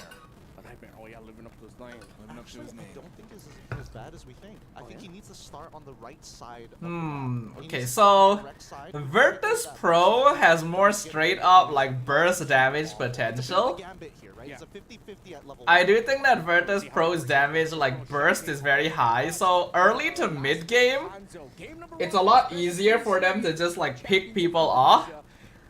The problem is a lot of ONIC heroes are very tanky, This is right? gonna be really interesting. So they need to find very specific players to hunt down. I think Endoryu is making a huge gamble for the early game. Keep in mind that their win against SRG. It's been a long time since I used Twitch. Oh good sir, you don't have to use Twitch if you don't want to. That's why I'm multi-streaming to YouTube in the first place, you know? The peeps on YouTube can watch where they're comfortable, the peeps on Twitch can watch where they're comfortable. The peeps on Twitch can drown me in water. And harmony is maintained, you know? Same side of the map. Is this the right side then? Is this where? Oh, whoa, whoa, over. Okay, this is the early action that we're all used to seeing. Pluto could be in trouble taking a couple shots. He does. Oh my god, he's dead! Oh my god! So close! Holy shit, this is why Kimmy is a pain in the butt. They'll go ahead and just that's a start for them. They at least get a little bit of priority here. You can see what's happening around the jungle though. This is the correct side of the jungle to start for Endoryu. He knows that with the mid lane pushing up, Kyrie can instantly invade. But it really boils down to can you make the correct decisions, right? Endoryu also, he's not immediately starting the vertical jungle in the first place. He quickly is taking away the neutral camps. He knows that he can't take absolutely everything. Sans is going weakness finder. He can get. So he is intending to be more of a late game scaler.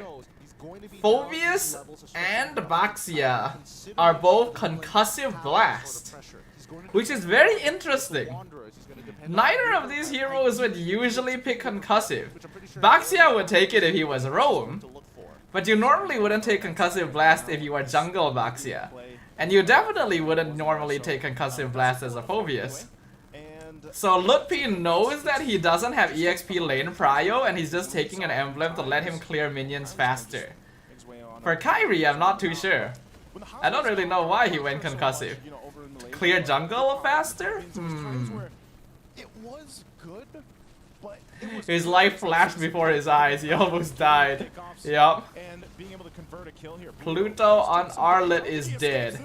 I'm kinda surprised he went so deep.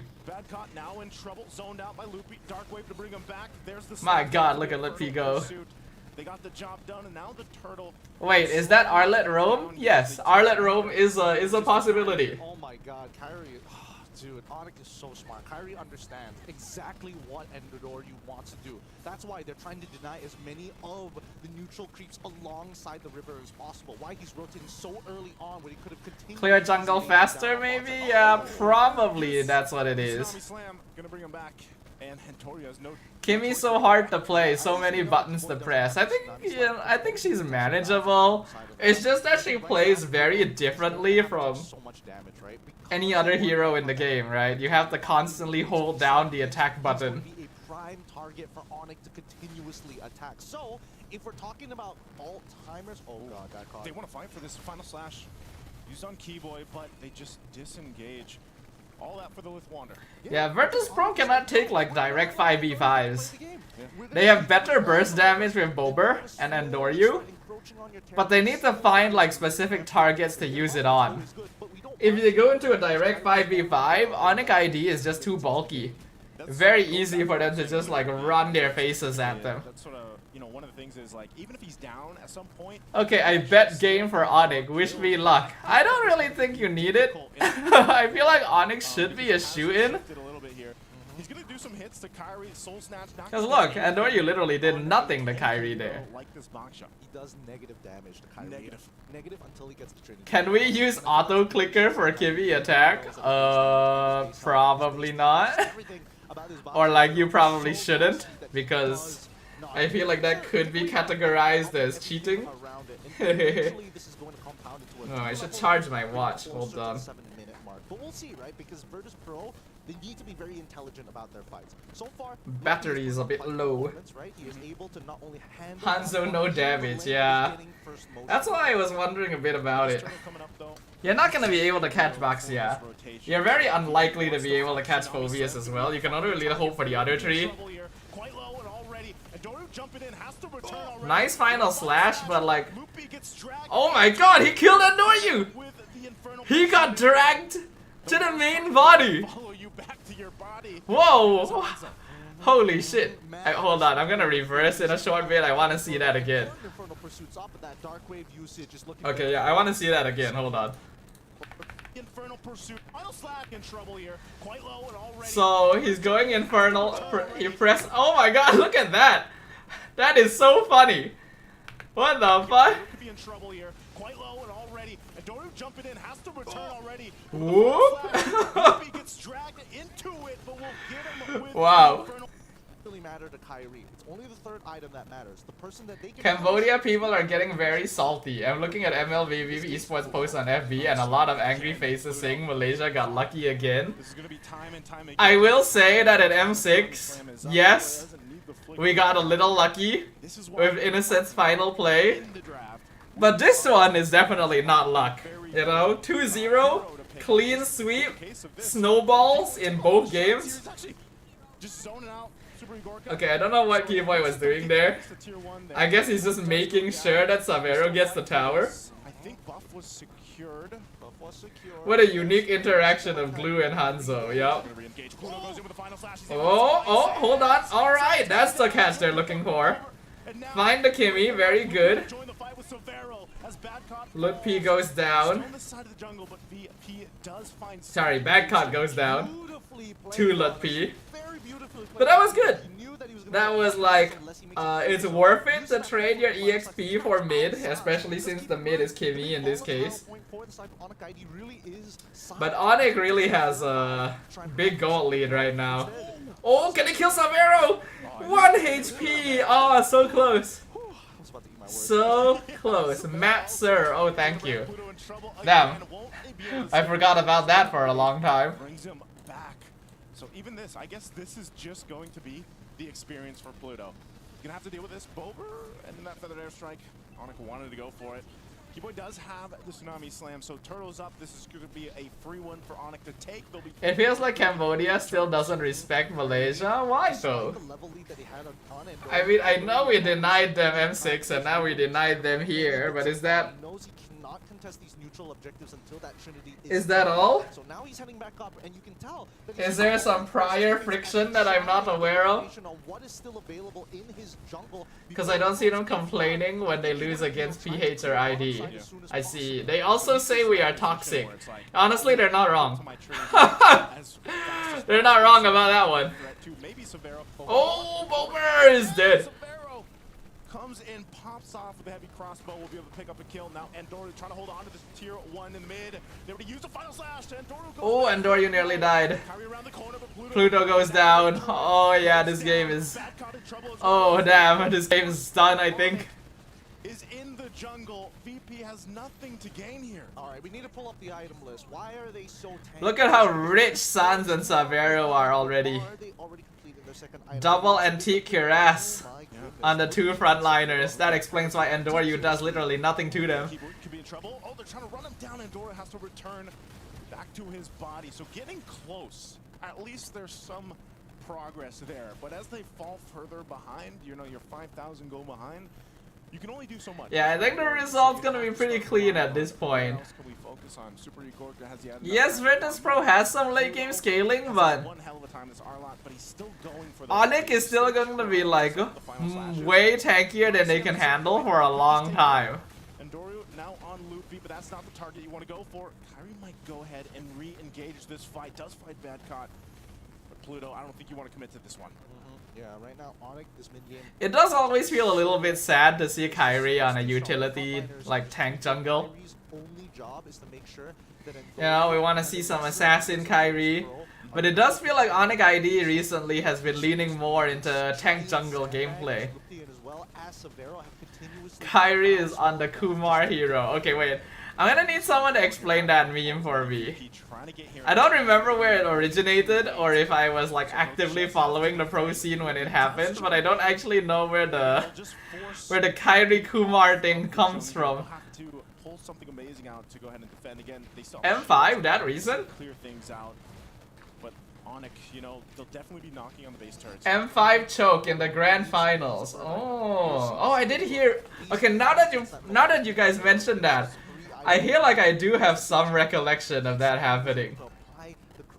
I see. M5 ONIC versus Bren game. Oh wait, I remember. Oh, wait, it came from that? Why Kumar? What does that mean in this context? Yeah, I remember the moment now, actually, I do. It's crazy. Again, you know, at this point, you only got that one item on the far side. Kyrie jumps into the bottom mid bush and 5-man boom. Yeah, I remember that. Pluto. Okay, uses the final slash. He's gonna get tossed in, slammed. Oh, yeah, poor Pluto, man. Pluto is gone for the 6th time. I don't think Virtus can do anything in this position.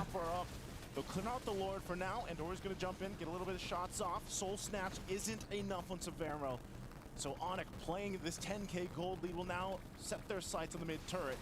VP still waiting for Pluto up. They might have to force Kumar #1 Baxia? Is there actually like a person called that who's the #1 Baxia? I'm not sure if I know like the meme context.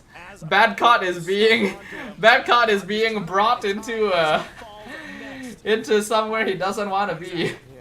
Has played the draft extremely well. The fact that they got Kalia for themselves is making sure that even if glue is able to stick onto you, it really doesn't matter, right? You can top them up. You can make sure that they stay alive in a lot of these fights. And Luffy, he's so tanky. He's 2-0-6 at this point. And he even has a Twilight armor purchased for himself. I only remember Kyrie crying. Felt really sorry for him. I mean, yeah. Normally when you lose, you already feel very sad. But if you lose in a way that's so obviously your fault, then it feels even worse, you know? If you know that like it's because of a mistake that you clearly did, it's an awful feeling. When you have to go and put yourself in a position where it's like we need to be. It was mostly Filipinos and Indos saying the Kyrie Kumar meme. Okay. Gets caught out, a great response. What rank will I be during the new rank season if I'm mythic right now? We always get reset to epic. I really don't feel like everyone epic and above should get reset to epic, but hey, that's the way the game works. I really feel like we should still be spaced apart somewhat, you know? Because everyone epic and above is such a large category of people. But that's what happens, unfortunately. Which again, they're probably not gonna do. 9.4k lead, 12-2. Like there's no reason to do so. They have to freeze it in front of their turrets as well. Legend 5 for Mythic Immortal. Oh, okay. Actually, I didn't know about that part. I've never like made it to Mythic Immortal. They don't want to get caught out here, so it looks like that's gonna be. That's not much of a difference though, TVH. I don't know how much that's because you could still get matched up against everyone else who is in Epic. So for VP, they're in a no wonder I stuck in Epic. Yes. That's why Epic Hell has existed for so long. Definitely with this Lord pushing in, will want to end the game here. How bad of a mistake would ONIC have to make? Okay, I can live with Epic. Yeah. The problem is that everyone else is also in Epic. So when the season resets, your rank opponents could be people who were hard stuck Epic, or people who were, you know, Mythic 80 stars. Very big difference, you know. Lord still up, takes down the mid turret. Top turret still standing, and right now VP just trying to clear this out. ONIC doesn't want to push it just yet. They're gonna wait for those skill issues if you're stuck in Epic in Lavao. Honestly, I agree with you. I think that, especially nowadays, as long as you play the game enough, you're basically guaranteed to rank up. That's why so many people are Mythic. Oh, hold on. I don't see Virtus doing anything here.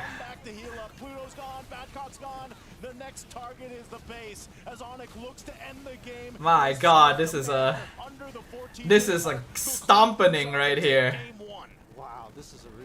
13-minute game. but the tactical precision in this game. Big rip to Virtus, man. What can you do? We don't talk about the game because result is clean. Yeah, honestly, there's not much I could say, you know. Like, what can I analyze? We all know what's happening. Sadly. This was my very first season reaching Mythic. Oh, congratulations, James. Nice, nice. Good job. What if you solo and your teammate plays questionable? Well, that's where Dark System comes from. There was not much Virtus.pro could do at the map. Ludwig is playing today really hot. I gotta give it to him, you know, some of the past couple of days people have been like questioning whether he can get back into form, and I think that Ludwig is still looking very, very nice. But the tactical supremacy of ONIC, making sure that the river was an uncontestable point. The starting point for Andoryu was good, but the adaptation from Kyrie, foreseeing if he started on this side, what value can he take to generate a level lead early on, 3 minutes into the game? Yeah, again, you can, you know, from these highlights. Recent match was teamed with 2 legend players and the other being 26 stars. I had the hard carry. Wow. That's the best way to put it. It was just such a tactical execution. When you smile in my brain, I hear Japan meme song. What is that? What song is that?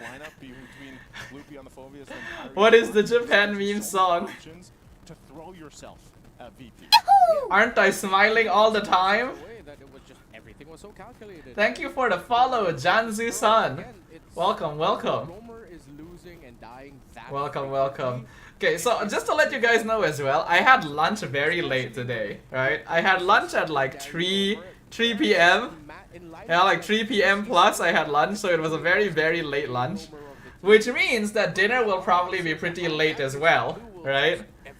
So there's a chance, if this match ends quickly, that we can actually still catch the Homeboys game. And then we can, you know, like we can watch party 3 matches and then finish off. I probably won't do all 4 matches because that's quite a lot, and I will probably be having dinner by then. But if we're lucky and the timing lines up, I think we can still catch the Homeboys' game. Oh, you're the DJY bot feeder. Well, hello, sir. The Phobius was interesting enough because he only started losing as soon as Ludwig. So I can refer to you as Janzu-san or Janzu. Janzu probably. Hello, hello, sir. Welcome to Twitch. Yeah, a lot of this, you know, even down to Bober struggling, like he had. What is that supposed to mean? I can't tell if that's a compliment or an insult. Oh, Kimin. Oh, I know what song you mean. Dude, I actually know what song you mean. You just had to say Kimino and I knew what song you meant. Very specific plan with the jungler that they brought up for the Hanzo, and even then it's like, who does he go for? Because he's going on Kyrie, he's going on Luffy. It's like, you're not gonna DJY's other clone. First we had DJY's mom. Yes, DJY has an extended universe. What was that song called? I know what song you mean.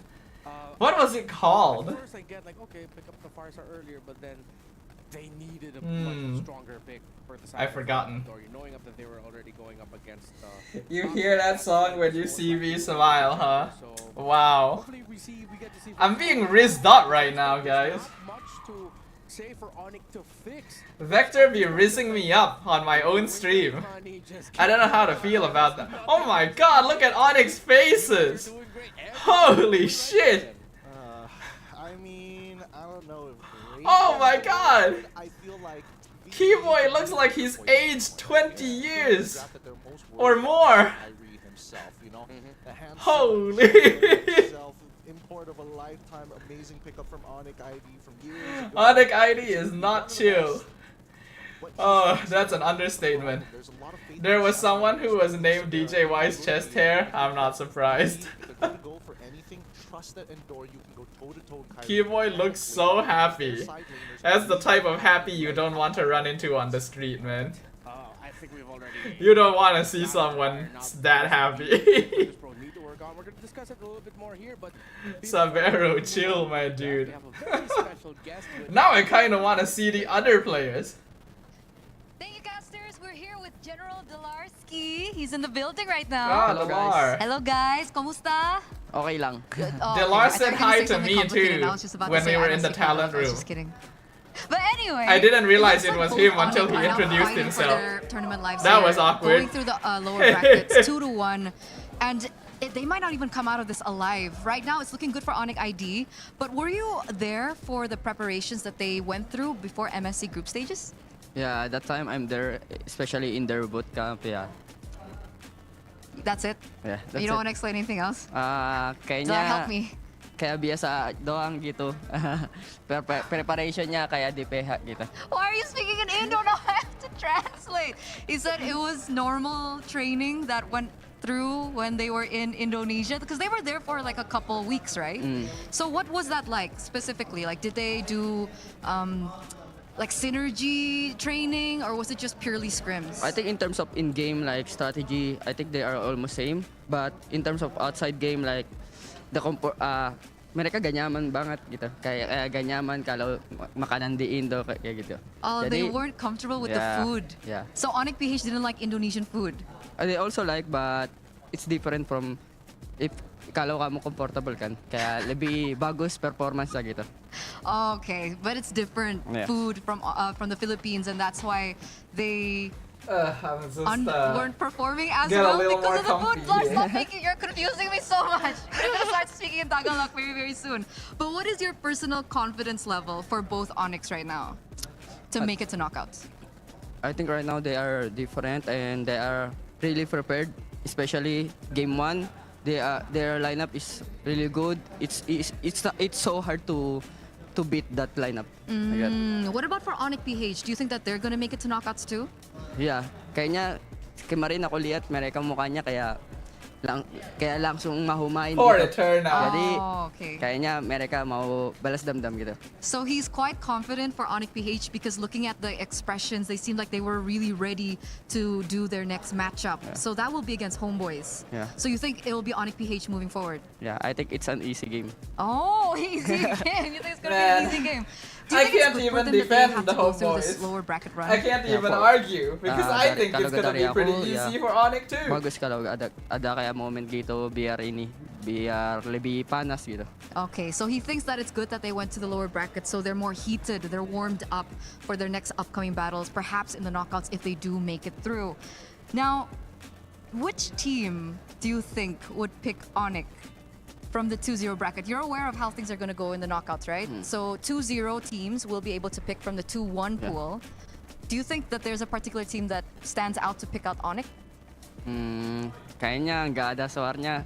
ONIC itu ngeri banget, especially kalau di playoffs gitu. Oh, okay. So he thinks none of the teams will actually choose to pick either ONIC because there's specialties when it comes down to Playoffs. playoffs. See, you understand English. He's making me work, man, Dlarsky. So, do you have a message for ONIC ID right now who is still fighting for their tournament lives? Semangat aja, soalnya mereka udah tahu ngapain apa gitu. Jadi semangat dan I will always support you. So just keep fighting because they already know what to do anyway. So he just wants to share good luck. Delar is towards so them. But what fluent in about Bahasa. ONIC? Well, PH, when you spend that much time semangat, over there. especially Kelra. Soalnya dia sekarang lagi ada sakit kan. Jadi semangat dan cepat sembuh. Yes. But you're giving an Indonesian. You don't want. Itu dia bisa ngerti. Kelranya Okay, bisa Keller ngerti. can speak Indo now. Yeah, So bisa. technically, what he was saying was. Good luck to everyone, especially Kelra, because right now he's not feeling very, very well. So hopefully he can bounce back in the next upcoming match. You're really like ngerjain me, ya? Yeah. Okay, fine. I'll kerjain you. Harus. Okay, I'll ask you one more thing before we go. Why do you think that in this meta it's so easy to go for comebacks? Indo meta. Right now in this meta. Yeah, in this It's so meta. easy for comebacks. Soalnya rata-rata tim kayak mainnya kayak brawl gitu. Oh, so Yeah. it's because of the brawl style meta Yeah. that is happening right now. Yeah. All right, thank you so much, Larsky, for making me work. I appreciate you. And we're going to throw it over back to our casters to see who will be able to head to the knockouts. Aku gak bisa Let me Indo just explain what Duolingo help happened. me. That Yeah. was a Filipino who spoke more Indonesian in that interview than our Indonesian reporter in the English broadcast. If that isn't proof of we Yeah. have totally become a global I game, obviously don't know really what know a Indo, fantastic interview but I by know Fernando. Malay, Always great to hear and from the there's a lot of words in Malay that are very similar to Indo, so I do still kind of understand what he's trying to say. I don't know when he gave up his Filipino passport for the Indo one. But hey, Off topic, I just discovered there's a mommy horse in the horse girl game. I'm not surprised, man. I feel like it would be a missed opportunity if there wasn't one. Honestly. I'm not gonna do that to the English broadcast. Champagne. Yeah, I think we are. I'm glad Ube isn't really present in the pro scene. Me too, Lilo. I got very, I allowed my emotions to take over when I was casting for Falcons, you know, during MWI, and I had to cast 2 Estes games. Yeah, I don't need to see more of that. Because clearly, after game number 1, heading into it, though there was a very specific window. Gold Chip is my favorite character. Aha, you're like my sister. My sister also likes Gold Chip. I think Virtus.pro cannot go for crazy ideas here. They really need to double down on some fundamental. I feel M Series is more challenging than this MSC because a lot of teams, especially underdogs, are a lot weaker. I mean, not necessarily. A lot of the matches in the group stage have been pretty close, you know? That's why we have so many full series. That's what I personally feel. But again, Kyrie is such a big driving force as to like if we can narrow him My down main is Agnes Tekia. She gives Mobius vibes. I just assume Mobius from I assume Mobius from Honkai Impact. Bobert, but here we go. First picks 1-1 goes through. Yikes. I fear quit from this stream. I will watch ads. Ah yes, unfortunately we do have ads on Twitch because I am affiliate. Over here for ONIC, so Which means that, you know, you guys can subscribe if you want and all that stuff. Unfortunately, it means that it comes with ads. To pick up here on this first I feel like I need to figure out how to handle ads on Twitch. Because, like, I know that there's a way for me to, like, purposefully run ads at specific times. And then it won't run later. As well, which is, again, there's so many good options. Yeah. Maybe those are the best 2 for them. Yeah, honestly, I was thinking. Goo Goo Babies, Super Creek. Okay, I need to ask you, Darren, why is that a thing? What does that mean? Because my brother said that to me too. Now are still having to decide whether or not they will go through with their. My brother said the exact same thing. He said that Super Creek was Goo Goo Babies. And I'm like, what? What does that mean? Damn, they opened 1-1? Alongside with the Damn, okay. Interesting to say the least that at least for Lut. No Chantel and Brigida, so not many game 3. That's true. But that would just close out the very first phase for Okay, so they picked Phobius to try and counter 1-1. But ONIC also, man, Kyrie is really being put into utility jungle a lot, huh? It makes sense for this game though, because like the more crowd control and the more setup you have for 1-1, the better. So you already have Kalea and Fredrin to set out crossbow attack for 1-1. It's what she actually said. Wow. Okay, I see. Fredrin is hot, Lilo says. Yep. That is something that we have all known for a very long time. The dude that literally eats all your damage into his abs. Previously they did Farsa Kagura. Oh, that's true. Yeah. I'm okay with Kadita in particular because at least then you don't get punished too hard by things like Phobius. You have ways to kind of like get in and out of the fights without, you know, getting jumped on by the Infernal Pursuit. Like for example, Kagura, it's like, yeah, I got hella mobility, but I'm just adding more charge to the Phobius passive anyways. Guess hero for Kyrie. Well, he's already picked it. Unfortunately, it is not Joy. It's not an assassin at all. Well, again, that's just a it is Fredrin.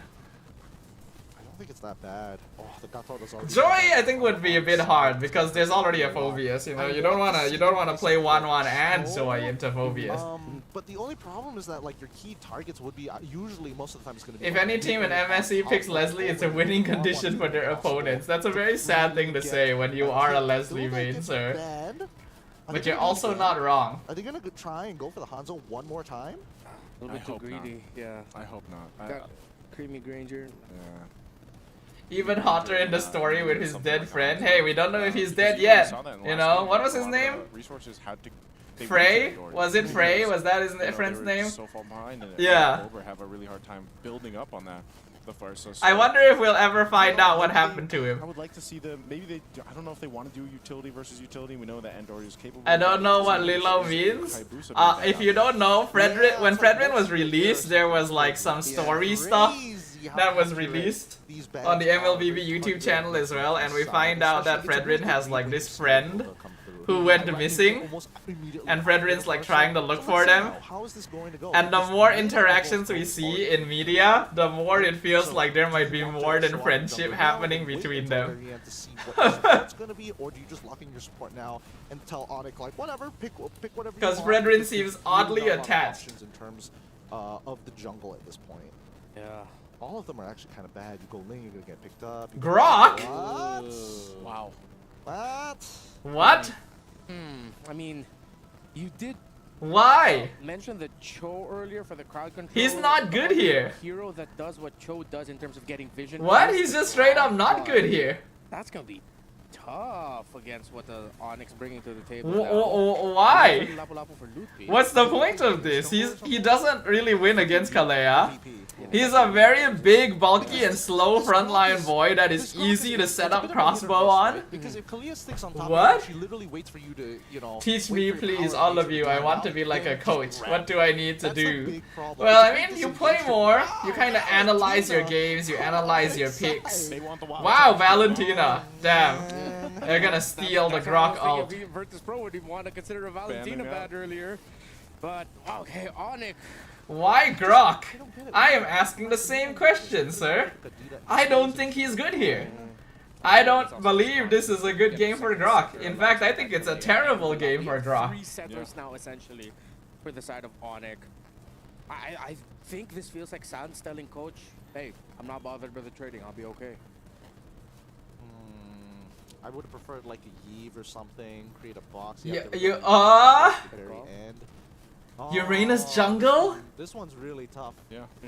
I'm not a fan of VP's. Guys, draft here, though. I think it's gonna be hard to pull. I off. agree with Like Naisu. you said, there's a lot I of don't like their potential options draft. for ONIC to utilize. VV has a bad Somehow, draft. some way, Virtus Pro gets a much What better is this? game compared What to is this ONIC. draft? They get to punish them if they get to lock down Sans, who might just be.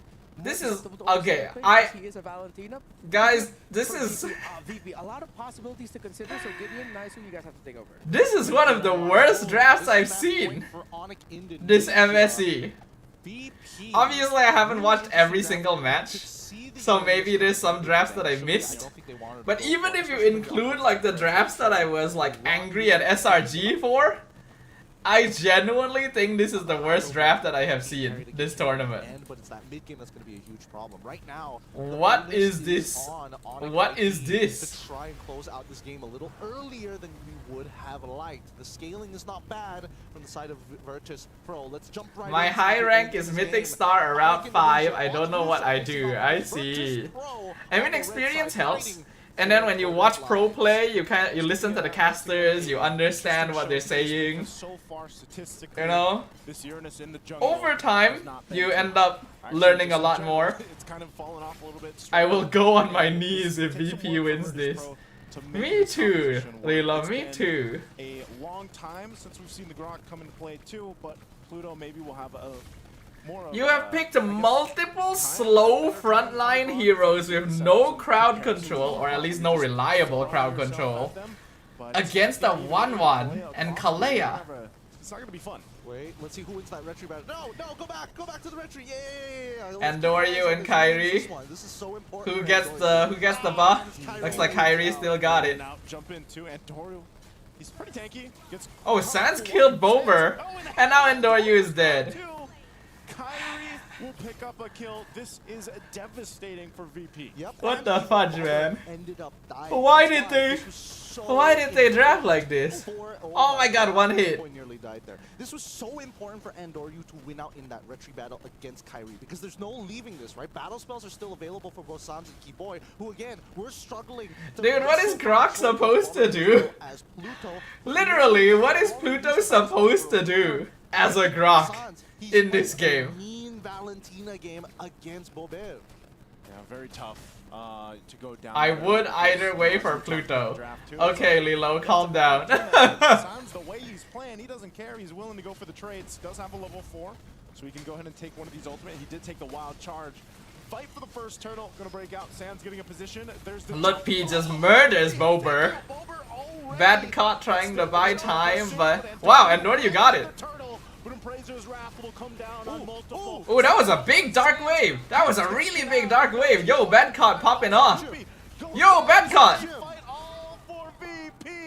Triple kill for Andoryu. Beautifully played. That's what we want to see from Babcock. At a sliver of his what? Turns it around, and Pluto finally hitting the level 4 just in time. How to turn around against ONIC. did they win that? You can see that right now, Andoryu. Okay, I will looking at it a little closer. ONIC ID doesn't have very good early game damage. They're very reliant on mid to late game damage, right? Because Valentina, 1-1 both need items. Lapu is their only real burst damage this early in, so Virtus can just out-sustain it. So maybe in the early game, Virtus have a chance. But a lot of that came down to bad caught just popping off. And like we mentioned, you know, this is a different start for VP that they definitely needed in game 2. Never mind, not as bricked. Yep. There is a little bit of possibility, but I don't know. Once you get into the later stages, I don't think you can do anything to Savero. Like, Virtus Pro have nothing to stop this 1-1 once Savero has items. They can win for now because they're really tanky, but eventually... I like to watch pro play tournament, not gameplay, because skin, I see. Oh! Goes in with a flicker right into the wall for Sands. That wild charge used and a flicker down. So Sands has his own wild charge now. They know the timing of there is some hope. It's not impossible, but he might want to reconsider taking instead of the wild charge. A lot has to go right. I still don't like the draft. Attraction pulse coming in from Bobert because he also gets to steal the auto attacks plus that passive, which works in his favor. Yeah, they could approach that fight this way. They're going to be the ones to start at the turtle here. So still no wild charge just yet. Ideally, VP should get Winter Crowns fairly early. Oh, Andoryu slammed. Crossbow available. Andoryu goes down. Crossbow to Pluto. He goes down. And now they have the advantage here, numbers wise. Badcott jumps in, trying to keep them at a disengage. What? Guys, stop! You really want to keep fighting this? With the rest of the team, we'll be able to get away. They couldn't chase any further. Really nicely played by Lutfi, right? He jumps in with the brave. Okay, I think what VP needs to consider is that they need to have Winter Crowns fairly early.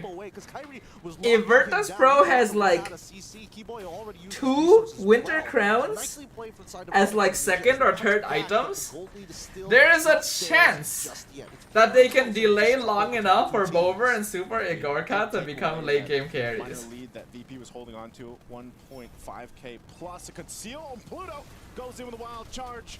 We'll see if they respond. A Tsunami Slam not going to connect that Keyboy was looking for.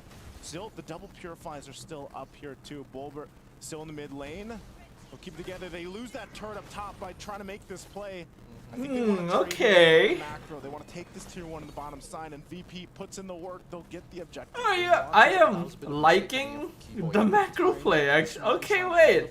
VP is actually playing this quite well. Super Igorka doesn't lose his Purify, and Pluto still had the anti-CC because he was close to the wall with the power. There may be more hope than I anticipated. And I think that at this point, ONIC Indonesia. It will be very ironic if VP actually wins this after everything we've said. Don't have as much of a lead that we did in game number 1, but if we're going to come back into this, we need to make sure that Savero is... I think VP can guarantee a really good position if they can get some Winter Crowns. Yeah, early Winter Crown is very important to VP. Okay, so with that turret a dose of delusion keeps the magic in motion, they say. That's a good phrase. Where does that come from? Did you come up with that? Did that come from somewhere? I kind of want to use that in my casting. Now this turtle is up. It's been 1-for-1 for both teams here. To be honest, I don't really like the Valentina pick from ONIC. I don't really feel like it's worth stealing wall charge a lot of the time. It's not that good these days. Here on the backside, there's a tsunami slam. Gonna go for bad cop. Ooh. In trouble. Does get the crossbow of Tang off though. Turtles are Yo, Badcot's surviving. Still alive, able to get back. Who got the turtle? Did anyone see? I was watching Badcot. Gonna chase him. 2 fell for VP. Everyone's still alive. It comes from you. The turtle did go to Virtus Pro. That's a good phrase. Both squads. Wow, that was If I can remember it, I am going to use that. You can see the idea, right? Backhawk gets yoinked. Bobber, he's trying to like create a little bit of space, but Pluto, most importantly, seeing the opportunity, sees the intersection between. For example, I pick Joy, so enemy counter, like meta or off meta. What should I think? When you pick Joy, you generally want to be afraid of like hard CC. So typically, the roles that'll counter you the most is Roam, EXP, and Jungle if they go tank. In that case, it's safest to pick Joy later in the draft when all of these roles have already been like confirmed. But at the same time, you can pick Joy early if you know that she's meant to hard counter certain things. Like your opponent has like really heavy backline heroes that you can dive. And then you will draft the rest of your composition to deny the counter play by having like tanky frontliners that can distract the sources of CC. You'd basically think about it from different angles. Objective take, that's going to be helpful for them, but good trade up here. Look at another turret as Andoryu takes up the tier. It's only fair I say that because right now my screen time has 7 hours on character AI. I see. Y'all have still been playing around with that, huh? Is walking as a squadron, right? Nobody's. I will say the goal difference is a lot more even than I expected. Right? I thought for sure that Virtus wouldn't be able to do like really anything in this game, but the goal difference is very close. So that means Virtus can still maybe buy time for the Granger. There's a good chance that Virtus Pro is not going to let that slide for free, right? They're probably going to time it to make sure that he doesn't have the bravest fighter or force him to use it early to initiate for another fight as this Lord spawns. It's up now. Look at the information that they need, and you can expect ONIC to go ahead and take position. And Andoryu still working on his. No, I just realized I should be updating my stream title to reflect the match that I'm watching. Hold on, a fight is happening. Wild Charge is pretty good, and Andoryu has crossbow. He's surviving a good amount. Is he alive? Yo, Andoryu is alive! They got Savero! Was chasing Andoryu, but doesn't have enough to burn through this Uranus pick. And now he's in oh shit, he's gonna get guys, from the team, and it's ONIC that loses 2 in the I think I see the concept. Very close, but not enough. Super Gorka played that well. I think I'm starting to see the method in the madness. Able to not only get the space, but find the counter engage against ONIC ID. Sans got chunked out the entire. This is a very weird composition when you look at it. Was making sure that it's. But I think the entire comp is specifically designed to survive crossbow of Tang. They realize that ONIC is trying to build their lineup to completely support Savero going ham in the late game. So they have picked heroes that are easy to set up crossbow on, but have a good chance of surviving it. Gets close to the base. I think it's still going to be cleared out even before we get to the shields here, but VP fighting in the position. Hold on. That we have this. Are they cooking? To handle things, and it's more so just keeping Super Gorka alive too. So he's done a great job with positioning in a lot of. They're picking heroes that let the 1-1 pop crossbow, but who can survive the crossbow? Yeah, that's a Guardian Helm. Has initiated a lot of oh shit, hold on. Really have to consider who this is a new strat, this is new, this is different. It's too tough because he doesn't have an ideal target. The ideal target's already a pure method in the madness is crazy. That is a real phrase. That one doesn't come from me. The most powerful stats in the game already, and Pluto has natural anti-CC, so a lot of value to find. Again, Keyboy jumps on in. He's gonna go for the Tsunami Slam anyway. Under the base turret, Badcott pops the. There's the Winter Crown. I feel like it might have been a bit early.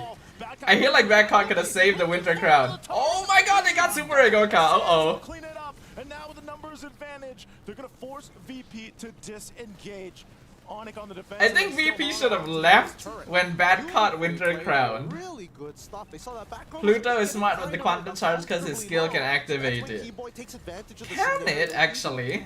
I think I need to read the definition of quantum charge again to be sure. Point of time to survive. And I mean, to be fair, the Winter Crown was a really good call, but Severo They're overloading 1-1 with a lot of tanky fronts, yeah. Just yet, he waited it out. And that's what we It's an interesting idea. See if they. I can certainly see it working potentially. So you know, you gotta say like Virtus is pro. But it's still a very conditional thing. Good fighting form. It doesn't really matter that they lost. And we're gonna have to observe ONIC if this still can has to be continue. Very peculiar in how they approach these fights, because once again, like we've seen, if you get that the tsunami slam or you know these setups on the wrong targets, and you're not able to get to Super Igorka, then you're gonna be at a disadvantage with just how tanky right now Virtus Pro seems to be. Yeah, if Game 1 was about tactical supremacy, Game 2 is about team fight prowess. And I think it's hard, right? Because Virtus Pro has a much easier style of composition to play. And I think my English skill is so bad, but you understand what I mean. Big thanks to you, sir.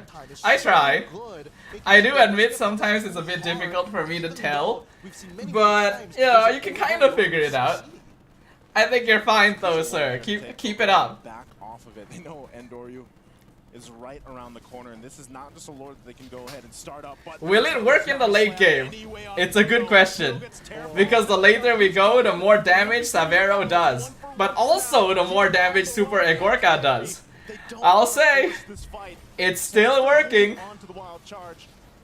And this is where I feel like ONIC regrets the Valentina. If they were on a more classic mage pick, they could be doing a lot more burst damage. Boy. He's lost his conceal, but he's got no tsunami slam. I don't see this happening. Super Igorka is really starting to hit hard. Crossbow comes out and Doryu eats all of it. Holy shit, it's working! Not the window that he was looking for. Guys, it's working! What the fudge? Gets themselves the lore. The hell was that? He had multiple different lines to wild charge to almost guarantee hitting multiple people. I mean, he held it for like a decent amount of time, but he doesn't have the base health to tank as long as he would like to. Keep up the good work in your English, my dude. Yeah, what Jansu said. Keep it up, sir. English skill in my brain like Formula 1, but when I talk like Mario Kart. Sir! Pluto didn't even really get to. You are writing some Shakespeare right now. That is actually such a good metaphor. What the fudge? I love that metaphor so much. On the back foot. They're gonna start the siege. I want to see where this wall plays. Dude, guys, VP's draft is working. That's a hilarious ass comparison, right? That is actually such a good metaphor. Good at utilizing this lore, but they cannot guarantee more than one inhibitor, right? Because if they want to get a second one, they're going to have to engage pretty hard to force. I wish I could come up with shit like that. Well, they still have this wave now in the mid lane. Not sure if they'll force. Okay, let's see. Another tsunami slam. And Doryu goes down, actually. They killed him really fast this time, and Batcot's dead too. Uh-oh. Uh-oh. Big mistake, big problem. Oh! Shit. Is it GG? Do they lose? Do they lose from that? You still have more than 10 seconds for bad. Oh shit, they lose. Can they run it down mid? They're gonna try. The next wave is going. I think they lose. And Doryu's still 10 seconds away. They lose. Oh my god. ONIC ID after the fight, after the wipeout. Huge mistake. Chances for Virtus Pro. Massive mistake. What a game this has been. I wasn't expecting. They dive too deep. Oh no. HOMEBOIS is like, I'm not gonna let this minion die. That is such a. Oh, that is so heartbreaking. I can't believe they did that. Oh no. Members of Virtus Pro, as ONIC in one fight, in one moment, completely flipped the script. And oh man, that is raw. That is raw. It was working too. The idea was working. Oh, I'm actually really sad for them. ONIC, and I was kind of eventually excited to see that work. the win over VP, punishing Virtus.pro. I just spawned and I cursed Virtus. Very much Damn. so, super good. At least the That team that must be eliminated emotional, Corinthians right, is for gone. Baba Woohoo, and Kuruel says sadly. Must be- again, Heartbreaking heartbreak, moment for because there were so VP, many moments in yeah. that game It's where ONIC VP time, showed that says they're actually Tyson, yeah. better than Good, ONIC well in played to the ONIC, game. but damn, VP dropped the ball. They had it. This is their first They debut. actually had They it. had hope. If this went into a game number 3, I would have been shaking for ONIC because they look really good here, Virtus.pro. What we discussed and suggested them to do, to just focus on the fundamentals and the basics and see if you can outplay ONIC. And multiple times in this game number 2, they were outplaying them. I gotta say it again, you know, very intense match. I honestly thought we were going to a game 3, but you gotta give props to Virtus.pro. Their Gotta entire give journey, props. we've been saying We in this do. matchup, and And then Virtus, they remember, beat us this is the wild against card the team. champions from Indonesia. You know, The wild fantastic card performance, team and it's unfortunate they have to bow out. nearly Although we made it have to knockouts. listen in from So Kira close, so Sands close. From ONIC, the victors. Thank you so much, casters. Another Indonesian representative here goes through from the MSC group stages into the knockouts. Congratulations, Sans. And he said GG's, that he will GG's. conduct Looks like this we into are the going to be getting a quick segue into game number 3 here, folks. Indo, Which is certainly a good thing. I'll help you translate, okay? So Sans, coming into this, it hasn't been a smooth journey for ONIC. It went, you know, up and down, up and down. Even in game number 2, it felt like you were a little bit struggling there in the early stages. What happened with ONIC? Oh yeah, let me turn up the volume. Hold on. Yang sebenarnya nggak kenapa-kenapa sih, emang di game 2 kita ada emang kesalahan dikit juga, terus di turtle pertamanya emang kita ada kepleset dikit, jadi dia membawa game ke mid game, ke late game kita bisa tahan, dan alhamdulillah dia ada bikin mistake juga dan kita bisa ngatasin itu, jadi bisa sampai menang. Panjang ya? Okay, so he said everything is actually okay, but they did make a little bit of a mistake in the early game. But as soon as they went to Turtle, they were able to stave off the pressure coming in from VP into the mid game. And then Who is the other Indo rep? RRQ. Oh yeah, so basically that's what he said. So it's not that there's anything wrong with ONIC, it's just the journey that they had to undergo up until this point. Now, coming to the knockouts, are you aware of the format? Ngerti formatnya nggak? Jadi kan kamu 2-1, jadi nanti kamu akan dipilih sama 2-0. Ya, sebenarnya aku siap dengan siapapun itu, dan aku harap tim Liquid bakal pilih kita dan semoga dia pilih kita. Okay, so he hopes that Team Liquid will be the ones to actually choose them coming to the knockouts. Sans, why? Kenapa? Nggak kenapa, emang gamenya kemarin seru, jadi pengen lagi. Oh, he said the game yesterday was really fun, so he wants to redo it again. Is there something that you want to redo better? Ada sesuatu yang Sans mau mengulang dari game itu? Sebenarnya nggak ada sih, emang pengen ketemu dia lagi aja. Yang tadi aku bilang emang gamenya seru sama kalau lawan tim Liquid. Okay, so he just wants he thinks that the match was really fun, and so he wants to redo it just as a general scale. Now, earlier on, I got to interview Dlarsky, and he mentioned that ONIC PH will have an easy match. Do you agree with this? Nggak tahu juga sih, soalnya aku lihat HOMEBOIS juga lumayan, jadi ya aku lihat aja, aku pengen nonton juga. Oh, he thinks that he doesn't really know what to expect because he does think that HOMEBOIS will put up a really good fight, and he's actually really excited to watch it. So Sans no predictions. has more belief in HOMEBOIS than I do. Tetap ONIC. Okay, so with predictions, it's still ONIC, but he knows that HOMEBOIS will put up a good fight. Any message maybe to the 2-0s who might have to think about picking you later? Ada message nggak buat tim-tim yang akan menunggu untuk memilih nanti setelah group stage ini? Apa sih? Nggak ada sih, cuman aku berharap tim Liquid bakal pilih kita. Okay, it's no message, he just wants TLPH, please choose us. Yes! Do you have a message maybe for a special someone at home? Ya buat mama aku juga yang selalu dukung, nonton dari jauh, terima kasih. Dan buat pacar saya juga yang selalu setia nontonin saya juga. Terima kasih semuanya, dan teman-teman dekat saya juga. Thank you semuanya. Alright, thank you so much. We're gonna throw it over back to our casters. Always great hearing from Liquid, please. When Mythic Seal match start, I scared Team PH or Team ID in knockout stage. Ah, yes. Indeed. There's a lot of scary teams making it into the knockouts right now. Real quick, I just want to say right now, We don't know who's going to choose SRG. We don't know who's going to choose Mythic Seal. ONIC. We don't know who's gonna choose ONIC. Members of Virtus Pro were heartbroken with their loss. Who knows? Who knows? But right now, it seems like Virtus Pro are in a No TLPH. I almost cry, please. I will call phone to Carl TZ. I will say I love you. Well, hopefully that doesn't happen. Okay, Vector. Which of the upper bracket teams would you prefer Mythic Seal to play against? Like out of all of them. Hold on, who's the MVP? Savero, of course. Yeah, which between Liquid? Hold on, wait, no. Mythic is the upper bracket, so they get to choose. Would you prefer they play against SRG? ONIC? We haven't seen these two yet, but like out of all of them, which team would you prefer Mythic to choose? Okay, look. And then the chase down onto the Granger. I would say that Can Grok's second skill work with Badang ult? Yes. Badang ult works with any wall. That's why you can use it with like the random walls on the map as well. When he was up against Liquid, there were moments where you're like, oh boy. But now it's like, wow. Hold on, I will be right back. Yeah, congratulations again. My hands are sweaty. I wanna if you wash want to it. look like a knockout in game, well, watch out for our Metro Zero skin. It's a new skin line coming up.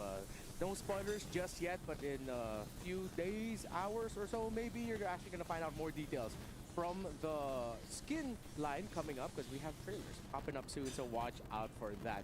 That has been it for us. Once again, it's been an honor to share the desk with you. It's Hype Disparate 3. That's our Okie dokie. name now. I eat boxes. Mythic Seal versus no one. Let them move the final. Thank you so much. If only it was that simple. If only that was an option. But then I would want that for SRG instead. Done yet, because LaFell, Brigida, and Miracle will be taking care of you for the second half of the day.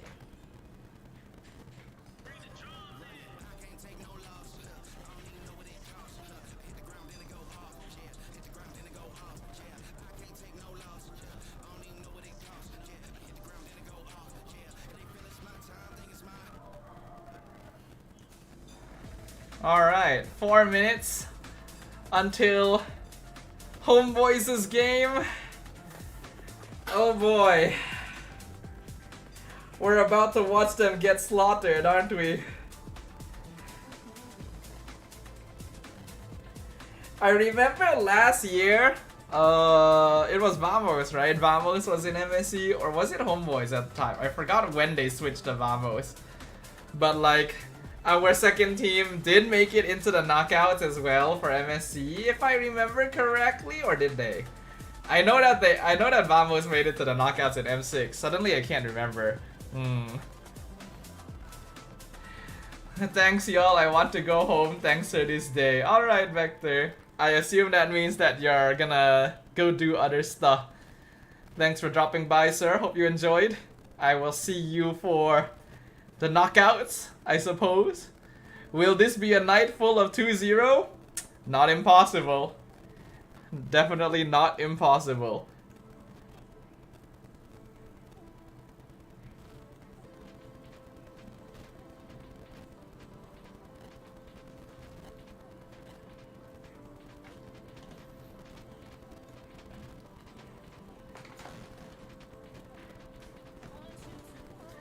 By the way, when I was looking at oh wait, no, I should mute the music just in case. By the way, when I was casting MWI and we were watching these like drone shots over the canyon here, there's like one particular shot where you can actually see the drone operators on top of the hill. I think it's this shot actually. Like if we turn it a little bit and you look up to the top left. Is it this shot? Yeah, see the little oh, they switched. You guys can you guys can actually see some dudes standing on top of the canyon. Aurora will definitely beat Flash. I think so as well. Aurora looks really strong. I will cry in my home. Don't call me. I love you, bro. See you. Kimino. See you back there. Have a good night. See you on the next stream. Do you think ONIC PH will do some cheesy strategy? I don't really feel like they need to, TBH. Like, do they even need to do some kind of cheesy strategy? I guess they can if they want to. I don't really think they will though. Just play like a normal game and they'll be... It shouldn't be too difficult for them.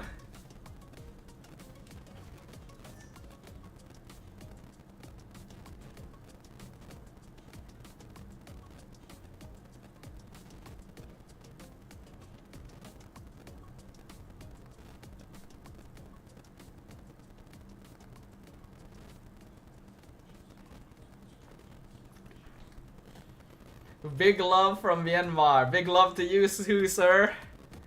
Best of luck to Mythic Seal in the knockouts, unless they run into SRG, in which case it's every man for himself. SRG, both Onyx and Aurora will go through. Yeah, that's what I predict as well. That is also my prediction for the remaining teams. But yeah, just to let you guys know, we'll probably watch this series, and then after that I will end the watch party for today and go have dinner.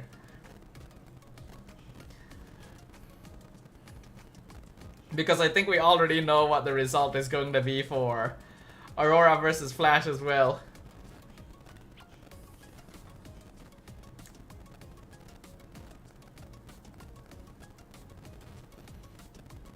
It won't be difficult for Onyx, so they'll make it difficult for themselves. Wow. That is something to say, alright.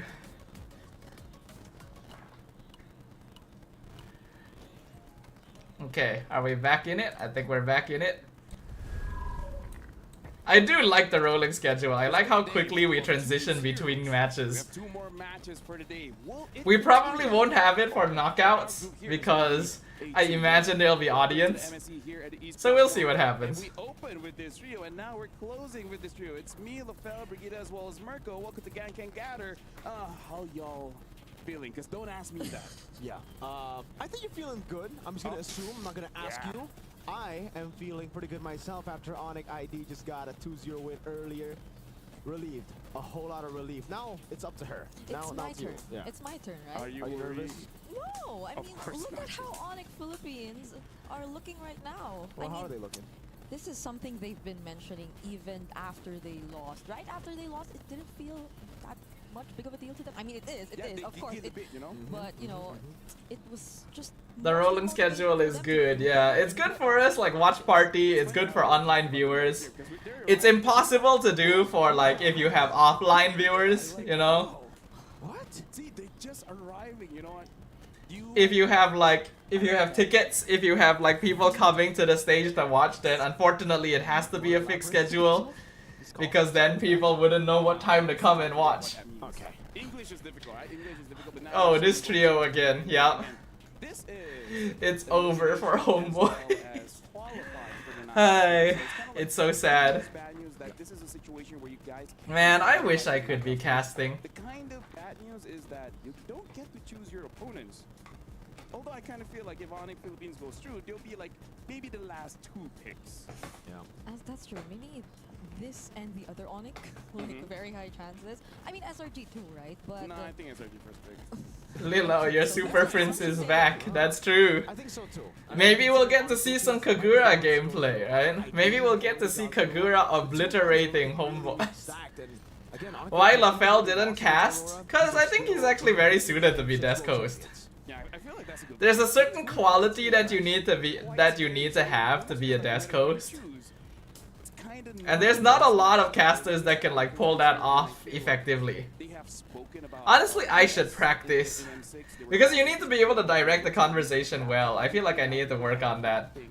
And after the loss, they feel more encouraged rather than discouraged. Because they're like, okay, the competition's getting real now. It's time for us to start try-harding. yeah, try harding. Yeah, that's a word. I think. Look it up.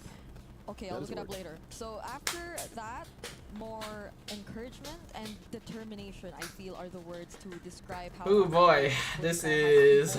throughout the first few days here in the group stage of MSC. Like, and I still hold on to the fact that ONIC PH feels like SRG's Achilles heel. You know, there's something about this team that just makes it very difficult for SRG OG to play against them. So if SRG has difficulty against them, and SRG clean swept Homeboys in the grand finals, I don't know if Homeboys has much of a chance. Stream more often and then you'll get better? Nah, it's very different streaming and desk hosting. It's more of something I need to practice when I'm actually casting.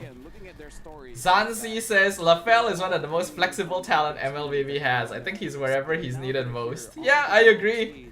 I agree. Honestly, LaFell is something else. I always look up a lot to LaFell. The way that he does things, the way that he like thinks about things is different.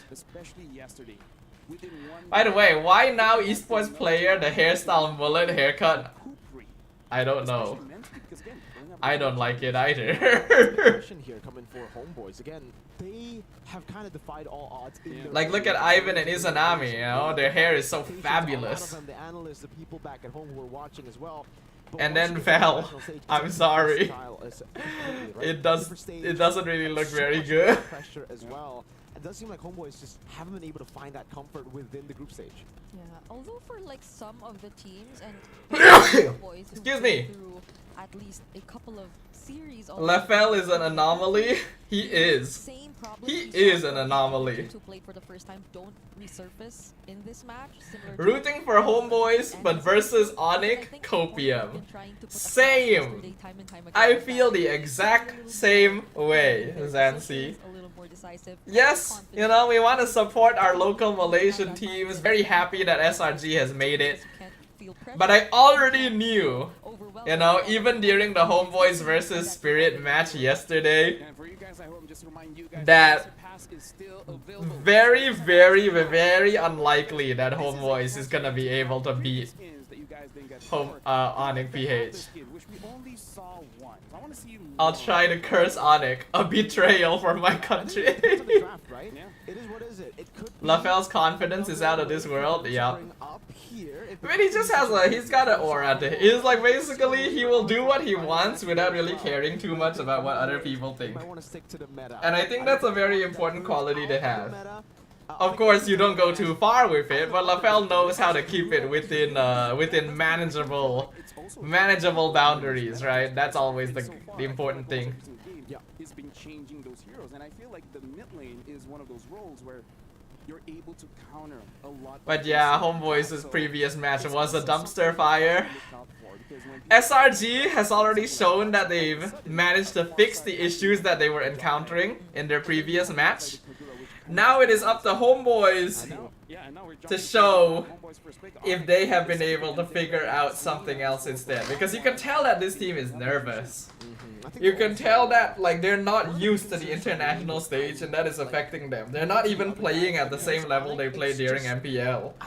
Right? And even if they were playing at the same level they were at MPL, I feel like they would have difficulty here on MSC. So if they're not even reaching that level, you can tell why, you know, their games have not been the best. But yeah, early Selena 1-1 ban. So that is respect the Super Prince right there. We're also getting 2 mage bans from ONIC PH. So some Izanami respect. Our Prince of Mages. Both are equally scary because you just can't prepare for that. And Yisun Shin, a very different set of bans than usual. No bans at all to its heroes like Baxia. Never mind, Baxia just got banned, but like Phobius and all that usual stuff. What do we want to start with? Arlet is open. Farsa is open. Kalea is open. Lancelot is open. So many options. I kind of feel like those 2 are the more safer ones. The other first picks are, I would say, counterable. LaFell got the dog in him and Staffa got that chihuahua in him. Dude, if I could be as feisty as a chihuahua, I feel like that would be a good thing. I feel like I'm not even chihuahua level. Huh. You know, I was thinking that Kalea might be the most comfortable first pick for Homeboys. But I didn't think they would actually pick it. I thought that like, okay, logically, The most comfortable first pick here is probably Kalea, but it feels very risky to pick it so early. But lo and behold, that's exactly what they've done. So now we have Lance Phobius for ONIC. Which means that you can't really play Farsa anymore, to be honest. It's like very risky to play Farsa versus this now. What is a good pick here? CC? That's true. I like LaFell said CC versus the Phobius. That's a good choice. You could also save EXP for later and then maybe pick up an Esmail. Staffa is a Corgi. Yeah, you know what? I can see that. I can see myself being a Corgi. Farsa. Well, I like the CC.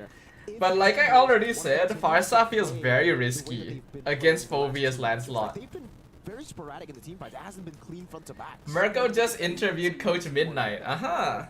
I was actually on the same flight as Midnight. You guys would have seen in my vlog, right? I was on the same flight to Riyadh with Fasha, LaFell, and Midnight.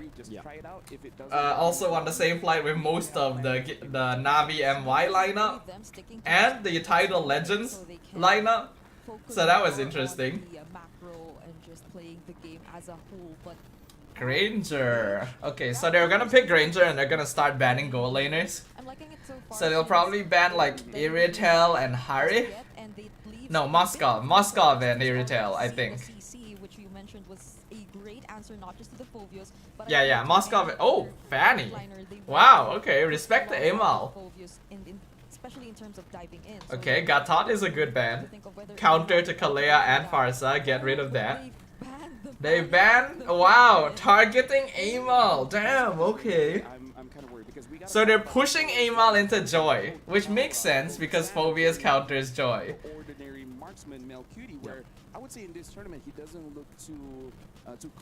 You know what, guys? Maybe it's time. It's time to play Ling. It might put too much pressure to the point where Melcuti is really gonna Probably a bit too risky because ONIC can just pick Hilda and then they would F you up. I'm glad you brought that topic out because right now it does seem like that's what ONIC Philippines are trying to play into. They picked up the Granger and usually you would expect the Irithel ban, the Moskov ban, taking away these mobile heroes in the gold lane just to enable the Granger. But yeah, the golden standard. Who's the gold of Homeboys? It's MelQT, our ordinary marksman. Philippines now because they're saying, go ahead, pick up the counter matchup. We are confident that Kara will still Zetian for and they've gone for ONIC? down on Brusco too. They're now playing to what I was expecting nah. from the Philippines from day number I one. think they'll go Kadita. The team fighting composition with massive sets. Super Prince. Honestly, Super Prince is probably gonna go Kadita or Kagura. I think that like it's one of those two for the last pick. They still go Joy. Joy Moskov.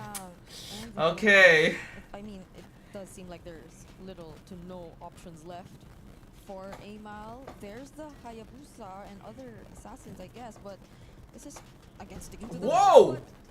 Speaking of Lo Yi! Their best heroes on game one. Wow! I feel like this is their mindset. They want to get a very good momentum. Damn!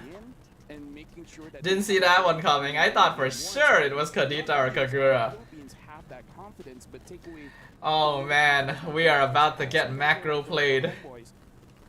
Good luck, homeboys. Honestly, it's a comfortable draft for them, right? It's a draft that they're quite used to, like a drafting style they're used to playing, but I feel like a lot of their heroes have been countered, so it's going to require some very like strong execution conditions. And now we have a Lo Yi to consider too. Of different variants of ONIC Philippines here in this tournament, MSC 2025 at the Esports World Cup. We've seen day 1 to day 4, crazy picks all around, but finally here for the qualifying matchup, they decide to go with what works best. It's Lo Yi, a signature pick on the man who immortalized himself in the game with this pick at the M6 World Championship. Only difference is it's been changed. Now you're visible. Welcome to Atlanta Dawn. Homeboys, can they deal with this? And imagine these are Let's see. Some of the picks. So it is Braves Might Lo Yi. Super Prince is anticipating long extended team fights. As well. So we're seeing otherwise pretty normal emblems as far as I can tell. Wow, Tenacity, Braves Might, And the same goes ONIC for want to Bruce just Go. outlast Homeboys, and honestly, they have the right comp for it. Oh yeah, the title. Yeah, let's update the title. Could be the case. Thank you, We can Lilo. see on both. Yeah, they might just be looking for a Ooh. that was pretty early from Brusco. Okay. Yeah, an interesting sight to behold here early on. Master Assassin on the other side for Mel QT in the gold lane, really still playing towards the strength of the Moskov again, up against the Granger. Still feels the confidence, even though we've been talking about it. He hasn't really been able to perform at the level we expected him, especially after watching MPL Malaysia. Everybody else seems pretty normal, nothing too crazy. Okay, there we Except go. for that early flicker, I guess, that we really saw. But I probably it was just playing safe. Yeah, Loyi's ult in the map is visible now. Tries to damage Vel just a bit, since it might not be an easy task to actually go for the early pickup on the CC at this point. So I like how Homeboys are actually being So very far, careful of where they Homeboys decide are to doing a decide good to job just of go maintaining for map just priority. just the right amount. Why is That Vel behind it's really EXP and want to attempt from and Kirk? contest this first objective. What happened there? Already. Ouch, look at that Loyi damage. Hate that shit. Oh, Guess level 4 late, they should be free, but Amal walks up. okay. Oh, Amal got cancelled instantly. So will the Well Flickers. played from Kirk. But that's already enough time for King Kong to secure the objective, and Homeboys will just play safe. There's a diversion. Where could they go? Where'd they go? And just the opposite side to steal jungle. Oh, Yeah. This is the thing, you know, me and Midnight... you were actually making a spoke drink, about Lilo? a few Nice, things nice. with the Loyi Hydration team. is important. That would make the Loyi obsolete. King Kong is already out farming Amal so much. That was the first time, that was the only time we've seen Loyi before this. How is Vel losing so hard in the EXP lane? CC is supposed to beat Phobius. Opponents see the Loyi diversioning and they're like, oh, where do we go? They're behind us, they overthink. Oh, Ivan finds Brusco. They decide to burst him down. There's the fist break already. Amal will have enough damage. Okay. They secure first blood. Whoa, that was first blood? No one died yet? So, Huh, yeah, alright. when you mentioned that, I was worried about Homeboys and their capabilities CNC of Frap? starting out where What's they CNC? might be checking Frap the sounds skills nice and all that, though. but it seems like Damn, the I want the Homeboys Frap versus now. Nami, or Ivan rather, committing the crowd control skills. If there's a target, then so be it. They have the tools to burst him down. Cookies and cream? Is that what that is? That's what I'm guessing. Ah, okay, it is. Oh, cookies and cream Frap? So Damn. much respect in the early game. Now I want one. From Brusco now, the instant purify from Super Friends right as the skill 1 landed. And Kelra's doing a good job in lane right now. Mel QT's got to be careful. Yeah, the matchup and the laning phase Uh-oh. might be quite the struggle here. Vel But might be in some trouble here. holding on, being the Okay, looks Moscow like they're team not and committing. doing other things across the map later on. Freeze lane for Kirk maybe and Turtle XP. I guess so, that's probably what it is. Whoa, Briscoe instantly going for Izanami. In time, but nonetheless, it's still Brusco who gets picked off first. But we got him. That's not bad. Not bad. Homeboys are really just utilizing the pace of ONIC Philippines and slowing it way down. They are holding Ooh, angles. lane swap for Mel QT so that we can contest Turtle. We're gonna do that. Kirk holding onto the Turtle.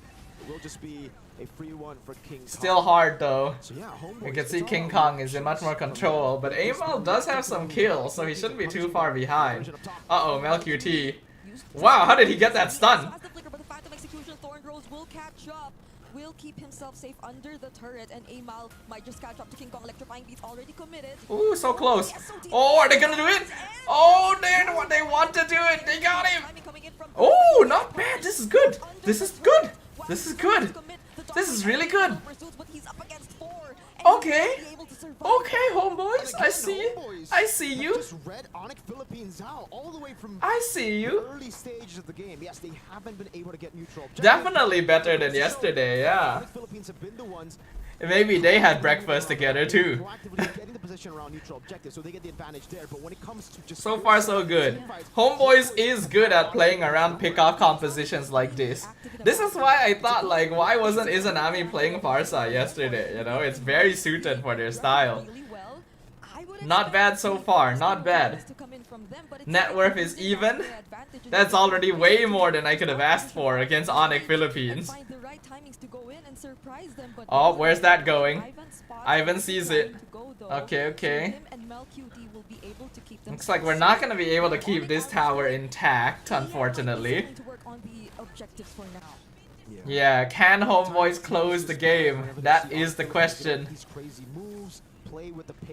I mean, honestly, I'm already happy with the way they're playing right now. It's, again, more than I could have asked for, considering how they played yesterday. They just cannot seem to understand the tempo of Homeboys. Whoop. Is that my internet or is that the stream? Nope, that is my internet. I can see my stream slowing down a little bit. Hold on, let me. Okay. And it's a big bounty on Amal that ONIC PH can claim. So 0 kills but leading in gold. Yup. That's always an issue with us Malaysian teams.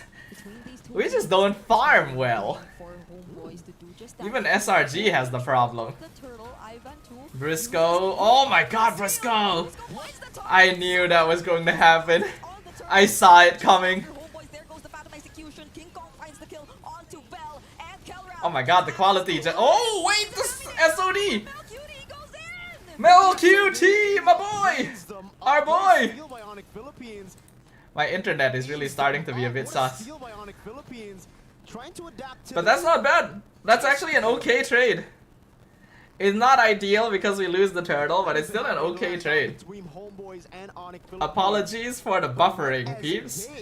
My internet always starts getting sus around like 8 to 11.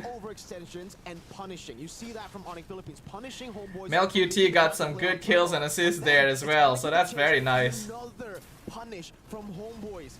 That's what we've been seeing in the Land of Dawn. It's a punish battle, and I don't know who's winning, because again, you guys should play Grow a Garden. Is that an actual game? And then learn to farm. Oh, that's an actual game, wow. They're doing quite decent against ONIC, yeah. Though I heard Kelra and Briscoe aren't feeling so well, yeah. I heard, like, we saw it in the interview yesterday too. Kelra is apparently unwell. Oh, Izanami's dead. Seems like he's getting some stacks Ooh, already.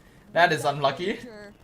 And this might oh, it's a Roblox game, lol. That they need because they're able to group up a bit more and just let King Kong do King Kong things on the Lancelot. I mean, the first two times he did use diversion. Ivan should have seen that. Yeah. It's not just looking for the fights just yet. It's really working on other things and farming up until you feel confident enough to join the fight. Although that may not be entirely applicable for the last. Damn, we really need to work on our farming. At least Mel QT's farm shouldn't be too bad, but he's 2 levels behind Kelra. Oh my god. Filipino players farm so fast. Oh no, I don't think Mel QT can survive this one. Oh, never mind, he could. Just barely. How is HB still losing objectives? Our macro is not very good. It's always been like that.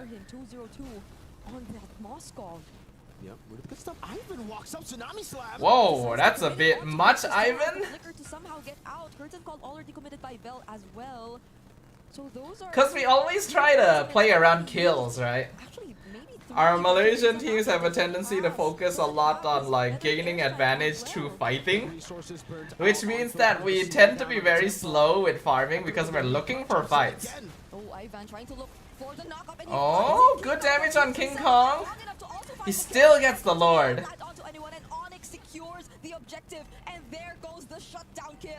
Where's that diversion going? They're looking for Mel QT. Oh my god, he made it. Holy shit. Well played, Mel. That was a really good spot to recall. Just a pixel away from being outside of the bush. Really played. That was close. You guys really like fighting? Yeah, we do. There's not much I can say. I also like fighting. Of when teams don't panic up against them, which is, I think this is like an old M3 style ONIC Philippine stats. It's a banana split. They've just been constantly splitting up the map, playing it slowly. Homeboys have, by all means, actually been doing a good job so far, but it's not enough. It's still not enough, unfortunately. It's about getting structures and objectives. Kills still behind another diversion to get them closer. Look at this low Yi gameplay, man. Which is definitely that base turret up top. This is, I don't think this hero has been picked yet this entire time. And then ONIC just randomly pulls it out. How would Homeboys have been prepared, really? On the fly, introducing those very familiar playstyles too. To be fair, you main Ruby and she's all about fighting. Yeah, but I mean part of the reason I main Ruby is because of how good she's at fighting, you know? Was very small up until the, I'd say, 7 or 8 minute mark of this game. Now it's ballooned to 5k in their hands. So it's looking we all like fighting, we sure do. This is a battle simulator, you know? We're not here to play farming sim. To somehow deal with the waves that are coming in. But now ONIC PH, they might find, or they might seem a lot more confident to just go in with those surprise setups. Okay, let's see. Another key target. 5k gold difference is more than I would like, but not at the level yet where the game is just over, definitely. If MLQT can continue building up stacks, like kills, it would be good. Tsunami Slam has been purified, unfortunately. The thing is, most of ONIC PH doesn't really have shutdowns, you notice? Even though they have such a notable gold lead, the kill scores on ONIC are not actually that good. Because they're focusing on macro. They're farming the map. And you can really see the difference in gameplay approach. Yeah, HOMEBOIS is losing the map. What can we do, really? Yeah, Kelra's pretty rich. Most of them are pretty rich. There's a 2.5 thousand gold difference between Amal and King Kong. Kelra and MLQT. Kelra just needs one more item to complete his build on this Ranger. Uh-oh, Vel is about to be surrounded, and he's just gone. Do we want to fight this? We did grab King Kong. Oh no, that's bad. That's very bad. I feel like we pushed that too much. Ouch. Well, that's GG right there, boyos. I think we all knew. Very unnecessary and very weird to say because that was desperate. That was way too desperate. I'm pretty sure that's GG. Holy shit!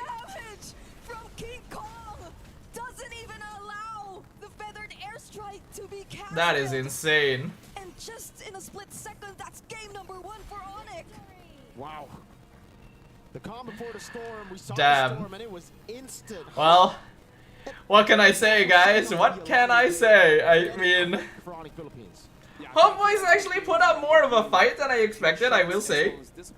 Like they actually did put up a pretty solid performance, but I don't think they could really carry it through. Again, that's a lack of experience. They couldn't quite keep their composure. And they're not farming fast enough. Yes. So I kind of feel like it's a good idea to wait. Filipino teams farm so well. They farm so fast. Like a small enough lead, try to extend it. I feel like that's the only thing that they didn't do is that they didn't extend it. There has to be a switch. There has to be capitalization on top of the punishments. No mercy, King Kong. That damage, yup. HOMEBOIS execution so bad. Yeah. It's a little closer to how they played in MPL, this style. But like I already mentioned, even their MPL style is probably not going to work that well for them. Because the macro priority from these more experienced teams is so on point. And Kelra, man, there's a reason why he has been like the god of the gold lane for so long. Look at how rich he is compared to Mel. Why was Lance not banned? Because they figured that Kalea would let them play against it. This is not a like.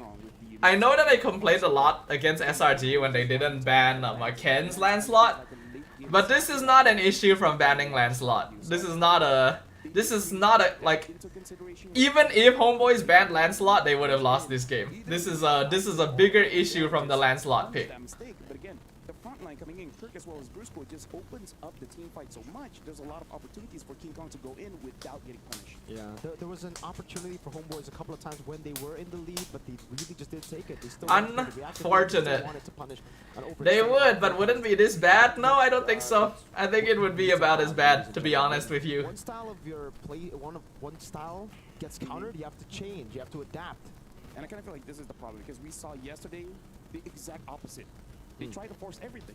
Like Homeboys has like bigger core issues that, like, there's a reason why I didn't feel like they would be able to do much against ONIC PH. I'll say right now.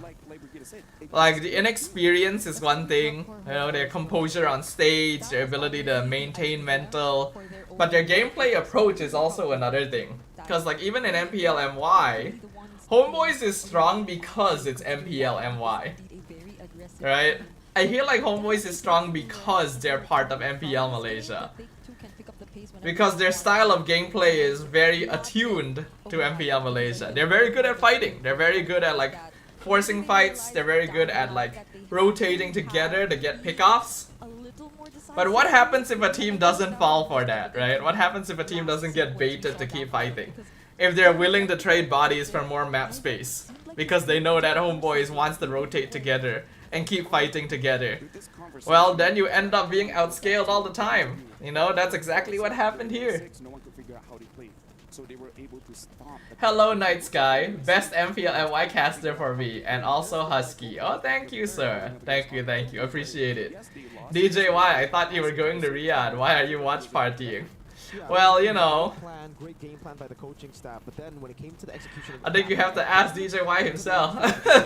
got really difficult. So to go back to the point that Brigitte, This is the DJY2 channel, you know. I'm here as a substitute. DJY is flying off to Riyadh, so someone has to take his place, you know. That's why I'm here.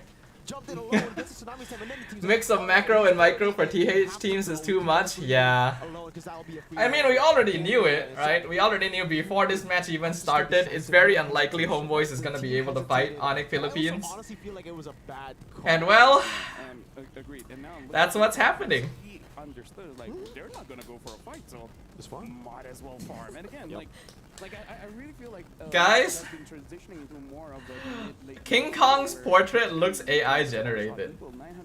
Am I the only one that feels that way? I look at King Kong's picture right here, and it somehow feels like he's not a real person. It's amazing to see how he balanced it out just by being very consistent in terms of farming. And so yeah, we could only really like get pickoffs on Phobius and Badang while Granger and Lance are farming. And Vel was losing lane to Phobius too on a CC. He's supposed to be winning that lane, but he was losing pretty notably. Presented by Al Habib Medical Group. Now, to be fair, it's not really a part of this matchup, but it's something that I've been holding in, which is my hot take is. He's playing for Team Spirit now. He's really good at gold lane there. Yeah, I heard. You know, DJY changed his name to Hiko. Like we see the Leomar, the Thamos, the Ruby. Honestly, like even we always knew that he was meant for better things. You know, that's why he wasn't playing with Ocean Black, because he was practicing with Team Spirit. Because look at all the fighters. They're so cool, but we can't use them. I mean, there are rubies now. There are rubies now. Yeah, but remember the draft where there's like 2-3 fighters. The Tamas, back in the day, like the constant rotations and the team fighting. Just keep fighting all the time. Like I'm not saying like for a few years, maybe just like at least a month, you know, just to let gold laners, mid laners, junglers feel that fighter sensation, and then after that, all right, go back to standard. You know, maybe like an off season or something. Yeah, I would actually love that. I would actually love to see a little bit more of a different meta here, because we have kind of been in the same meta roughly from M3 to now. No, M3 was the last time we actually saw a lot of fighters. So, what do we think, guys? Do we think that Homeboys might still be able to claw out at least a game? I don't really think so. I think I'm gonna be able to end the stream pretty soon and go have dinner. I do want to go have dinner, so so unfortunately, I'm just gonna say no now because yeah, Val definitely needs experience. He does. Most of Homeboys needs experience. Again, Izanami is the only player here that has international experience. And even then, it was like for what, one tournament so many years ago? So this team is just really new to this stage, unfortunately. Before this, there's zero Uranus. Now, even when it's meta, it's very not picked. That's true. It's right with the sustain heroes like this, like the S-Man and Uranus. It's so hard to balance because when you buff them. Nah, it's a GG for Homeboys. Yeah, I think so too. But when you nerf them too much, Kirk got that aura in the EXP. CC got scared. Dude, imagine that. Imagine that. Like, guys, this guy is trolling, report. And then they win, it's like, I've got good teammates. The switch up is crazy. Yeah, They'll be like, oh my crazy. god, this guy, he's trolling in my draft, and then he wins, and you're like, that's my boy, that's my GOAT. He's always been my GOAT. #1 SME in world. #1. Why is it so hard to balance fighters? So that's my hot take. I hope you guys have a different hot take, because I'm pretty sure someone wants a lot more mages, a lot more assassins. So what can we do even? Is there anything that we can do in this situation? You know, is anything that Homeboys can do? You know, like in those games where Unfortunately, you can't just build up a bunch of experience at once, huh? or words that I can't even say on broadcast. You've had a godly Mia in your game? Oh, I have. I think at this point, you just have to go out with a bang. Just pull out some maybe slightly weirder stuff and see if that does something. After that, not so much. Was Yeah, this like, that was a fun 1 week. what was that? Like right after the patch? Or I mean, you don't know because you weren't playing rank in Malaysia. It's not a tournament thing, it's a rank thing. It's a rank thing. It's a rank I thing. played ranked games in Malaysia. Trust me, everything is still meta there, especially when you're solo queuing, man. So if you guys want to try new picks, like, That's why. Ban ONIC Philippines. You know what? That's a good idea. Let's start picking and banning teams instead of heroes. I think that's a little bit more fair, right? We can have ONIC Philippines perma banned. You know, always first phase ban ONIC Philippines. And then you'll never have to be afraid of them again, you know? You just don't play against them. you don't learn. Probably play more international tournaments? I think so. It depends on whether Homeboy stays together after this. I am still a little sad. I was really excited to see how DX Seoul might do in an international stage. It was close. Homeboys definitely earned the spot though, but it's tough. It is tough. Up until August 5th.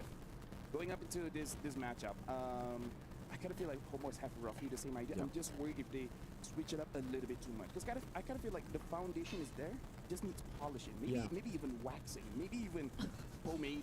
I agree, dude. I really agree with Homeboys here because I think the draft wasn't really that bad. Yeah. They actually had a proper draft and it showed in the game because they were able to outplay ONIC Philippines a couple of times through reacting. It's just now how the players execute the game plan a bit better. After reacting to those plays, punishing ONIC Philippines, we need to see a level of capitalization that we didn't see in game 1 that should be present here. Okay, well, let's see. Oh, staying on the blue side, huh? So probably for Homeboys. Alright.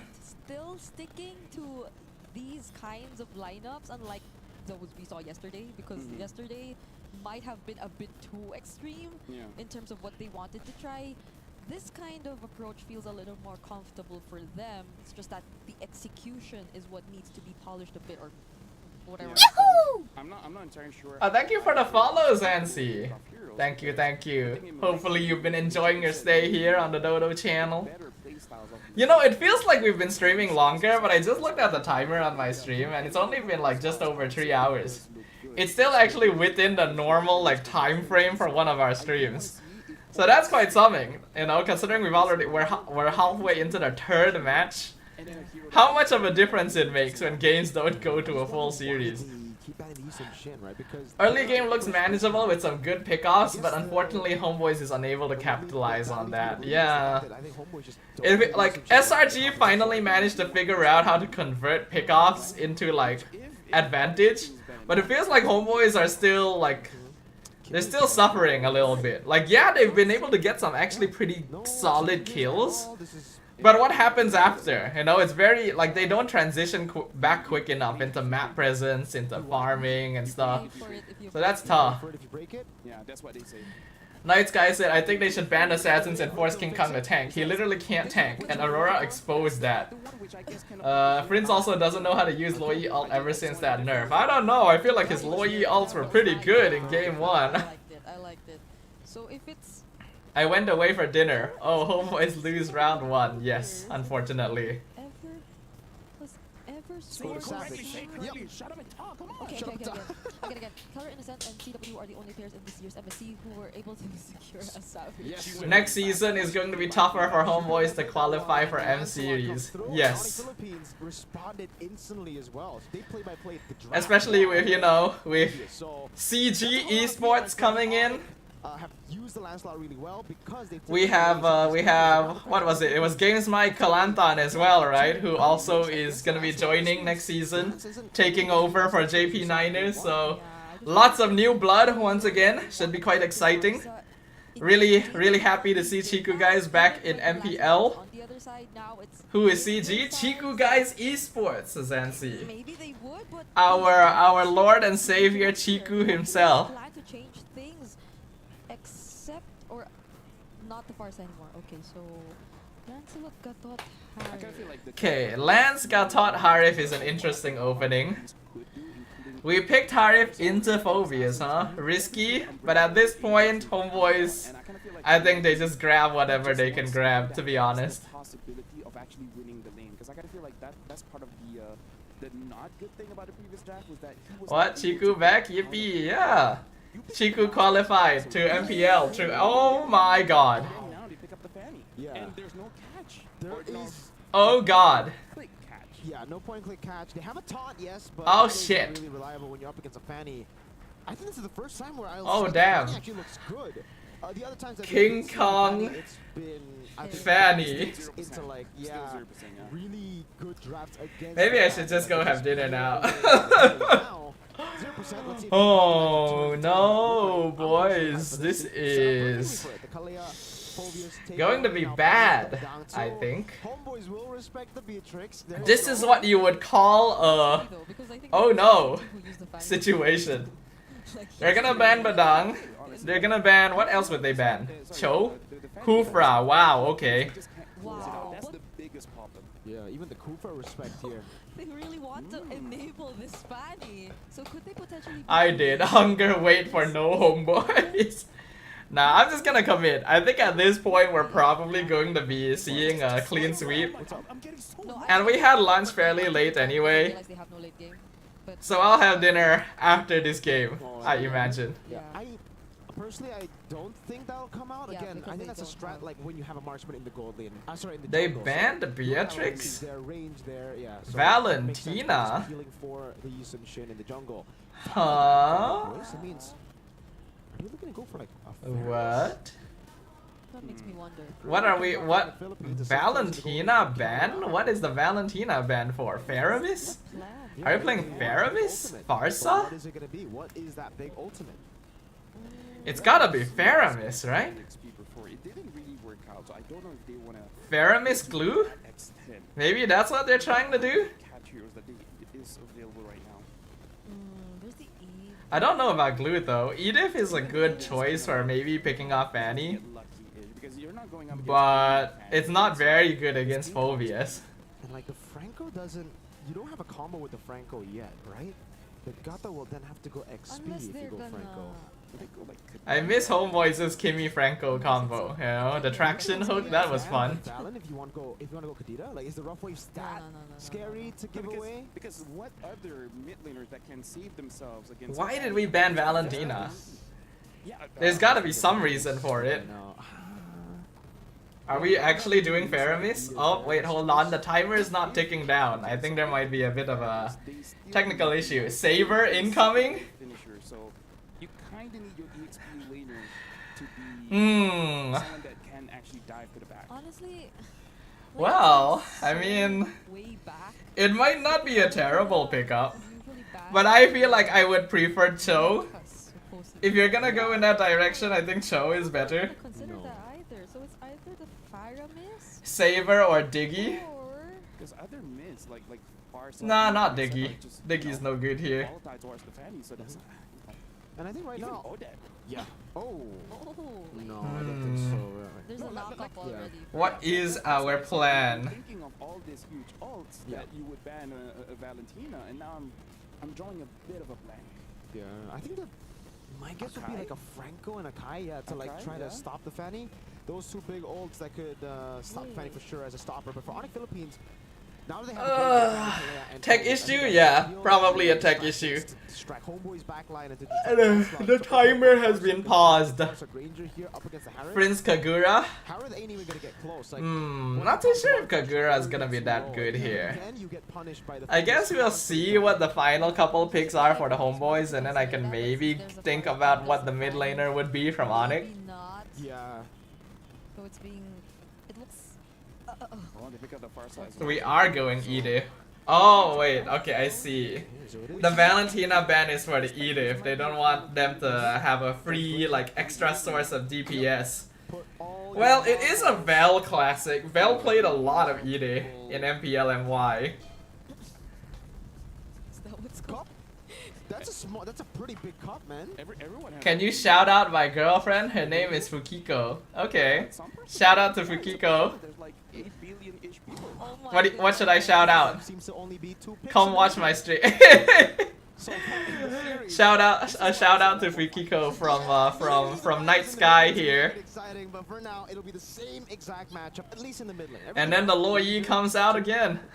Yeah, and right now, looking at the drafts here, I kind of feel like for both teams, they kind of got what they wanted. Baited? Does that mean something? But now we really have to see, because ONIC Philippines looks like they learned a lot from game number 1 and took some crucial picks away. I mean, I can understand the Valentina ban for Edith. Last hurrah. We gotta see if ONIC Philippines can. All right, sure. I'm still worried though. Like Edith is not gonna be that good in lane into Phobius.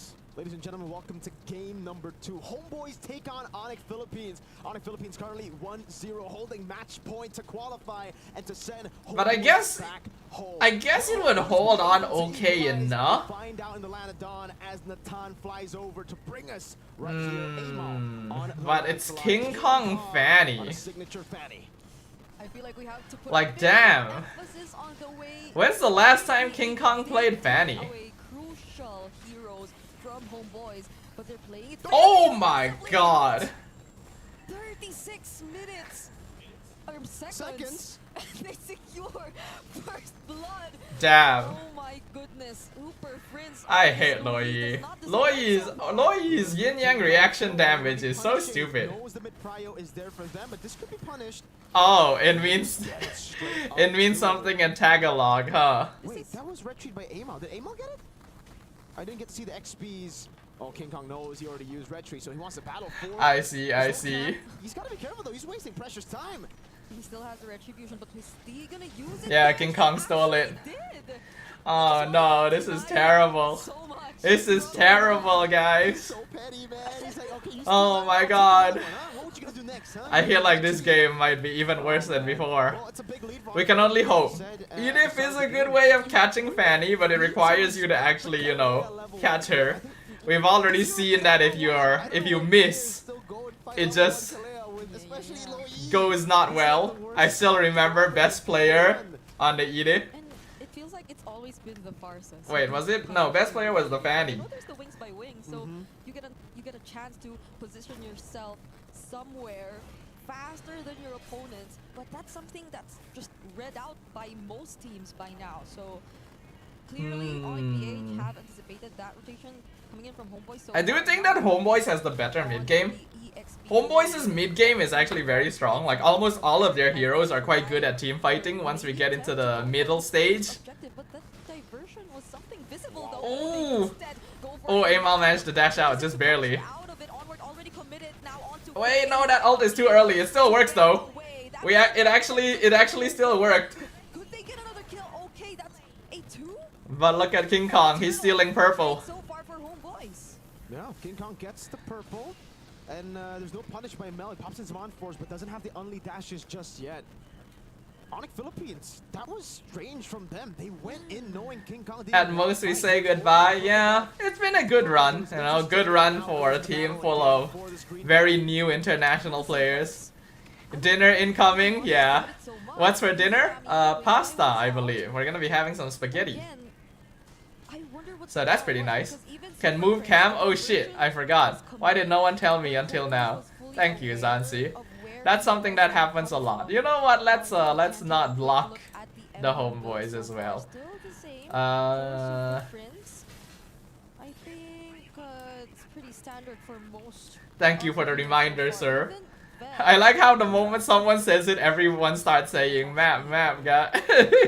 Only thing not standard is the tenacity for Super Friends, but that's standard if we use game 1 as a reference. That was the because I was focused on game. Yeah, that does happen. That's what happened to me after all. Okay, let's see. MelQT does play a pretty good Harif though, I will say. Like, we've already seen that MelQT, that I think he actually won play of the season, right? His Harif 4-man escape. Oh, King Kong trying to chase. Wow, look at him go. He's just taking his time with it. This could be a rare case of, you know, a rusty fanny. ONIC Philippines, yeah, they haven't really been able to get the value. Emblem for Loyi, interesting? Nah, Brave Smite for Loyi is actually fairly common. Loyi and Valentina are the two mages that will like take Brave Smite as their emblem. Feels like dad versus homeboys? I guess so. Stealing away jungle creeps from each other in the early stages of the game, and that might have happened once YouTube chat just refreshed. Oh, did it?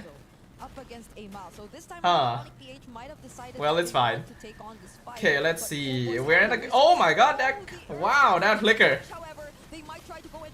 Vel can just pop ult here. We should get turtle. Ivan might be sacrificed. Does he have ult? He does. I'm kind of surprised he didn't use it. But we do kick off Briscoe, so it's a 1-for-1 and we get turtle. That's not bad. 1-for-1, but obviously it's worth it for homeboys who got the turtle. Clean take for homeboys. Diversion. What? Where are they going? They decide to go up top. Oh, sending Kelra up. This time it's Mel should be aware that they're in there. Saw in game 1, after getting kills, after getting the punishes, they capitalize with objectives, with even stealing away camps in enemy jungle. Oh. Mal could have been caught there, but no one else was near Brusco. Okay, this is actually not too bad a start. Homeboys are farming pretty well. We're winning team fights. In a couple of minutes, our lineup will be hitting its power spike. Or it's also probably just because, again, as you mentioned, we haven't been not bad so far, actually. Come in from the Fanny. They haven't been able to maximize the early game presence from this Fanny, even despite that level lead that it's been able to establish so far earlier on. It's been evened out by now. It's already Amal catching up, only 100 gold behind King Kong. For ONIC Philippines, the one. Yeah, there's not much of a difference between the farm of the junglers and the mid lane. We actually have advantage in EXP. I'm surprised. I haven't seen any mid laner using Loyi in solo queue in PH yet.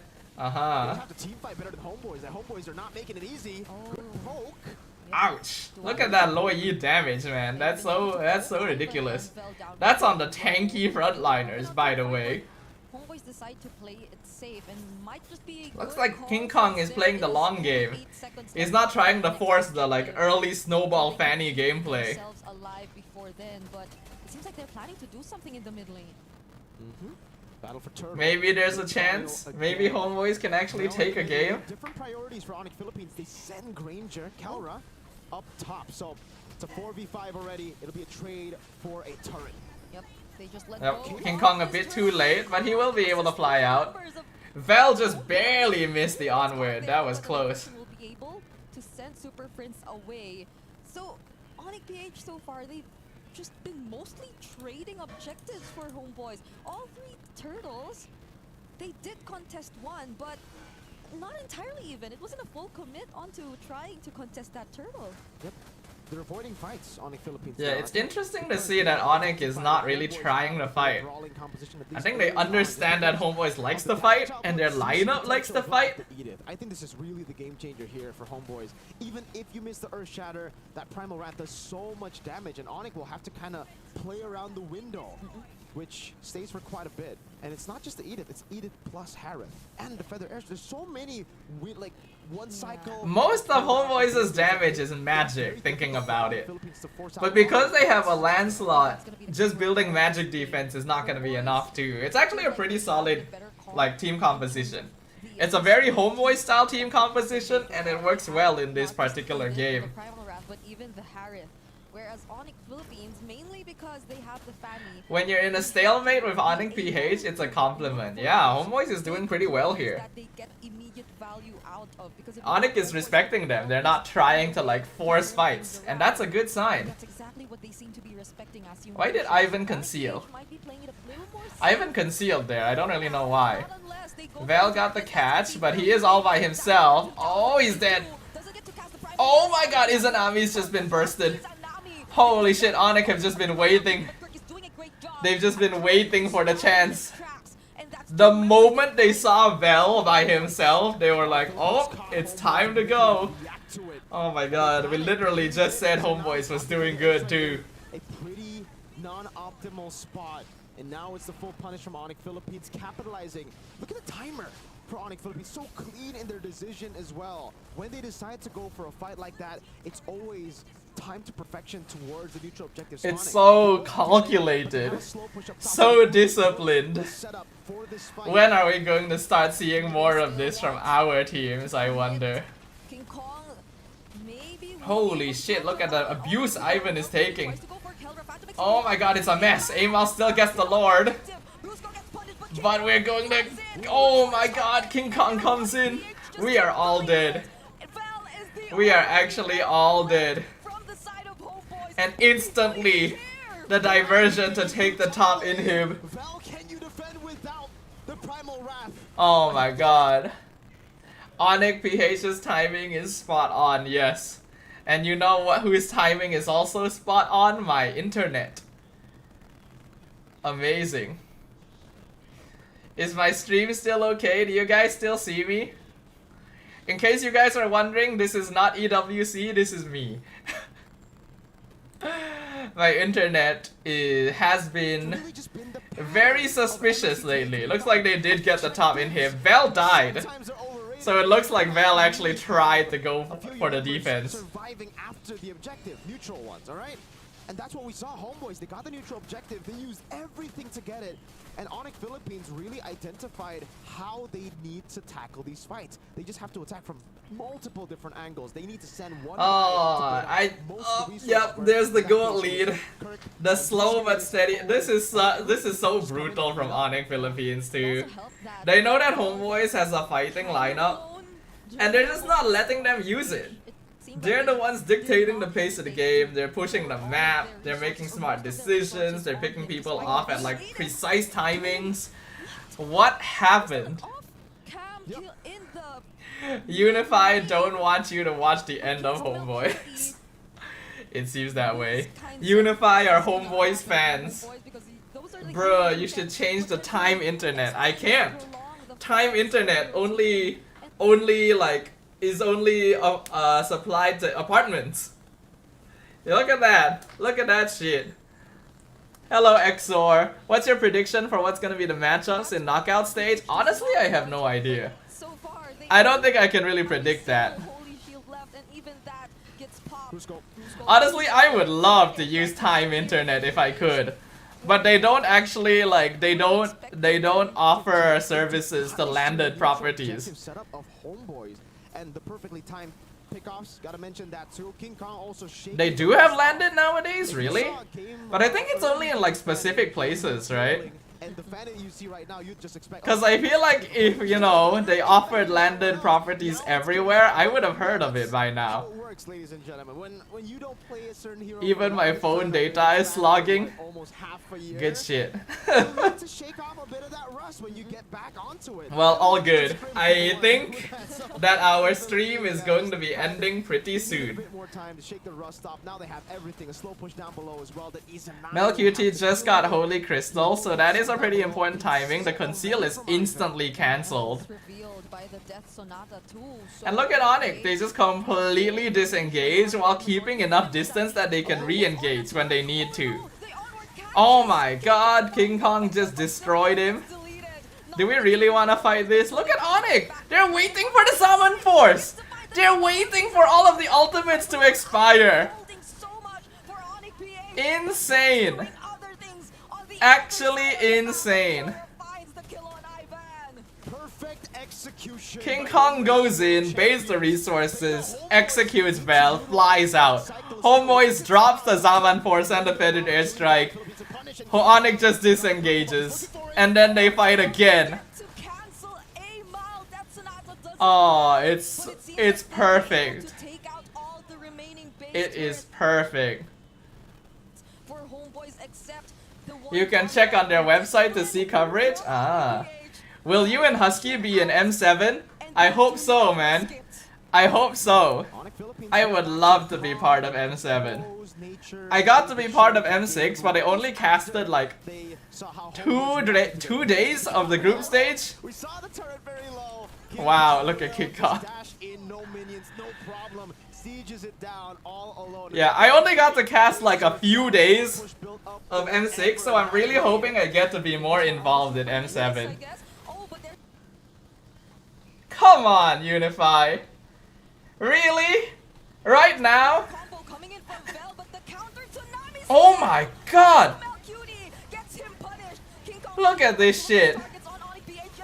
Look at this shit. What do we do? What can homeboys do? They can't do anything. They're being chased down. The marksman is chasing the assassin. It's over, guys. That's it. You've done well, homeboys. You've tried. But this is really too much. This is too much. Congratulations to ONIC PH. I think we all knew that Homeboys was probably not gonna make it. We had hoped that they'd maybe have a bit more of a chance, but I think this is exactly as we expected. I hope you both will be there, bro. You're pretty good. Thank you, Night Sky. I appreciate that. Hopefully Moonton, hopefully the other fans think that as well, you know, because in the end it does come down to, you know, whether they believe that I am good enough to be casting as a mainstay for M series. But yeah, congratulations to ONIC Philippines. GG's to Homeboys. It was the first international event for many of these players. And while we definitely hope that they could have done a little better, the matchups that they had really were just difficult. Maybe if they were up against different teams, there was a chance they could have made top 8. You know, if they had a bit more time to adjust, maybe there was a chance. But nah, game is hard. MSC is difficult. It is a 2-0 day so far, peeps. But yeah, we are, as I mentioned, we're not gonna be watching number 4. I am gonna be going to grab dinner right after this. Unify continues to make me wonder why we pay money for it. But yeah, it was a valiant effort, definitely a valiant effort. Homeboys versus VP, who would win? I think Homeboys could actually have a pretty good chance there. I actually could see Homeboys beating Virtus Pro. Down the line, but yeah, I feel like Homeboys this time around, they did what we mentioned in terms of being not too hesitant and going in at the same time, like not leaving each other behind, but look at how quickly ONIC disengages. They just choose not to fight completely. Then once the Zaman Force runs out, instant recollapse.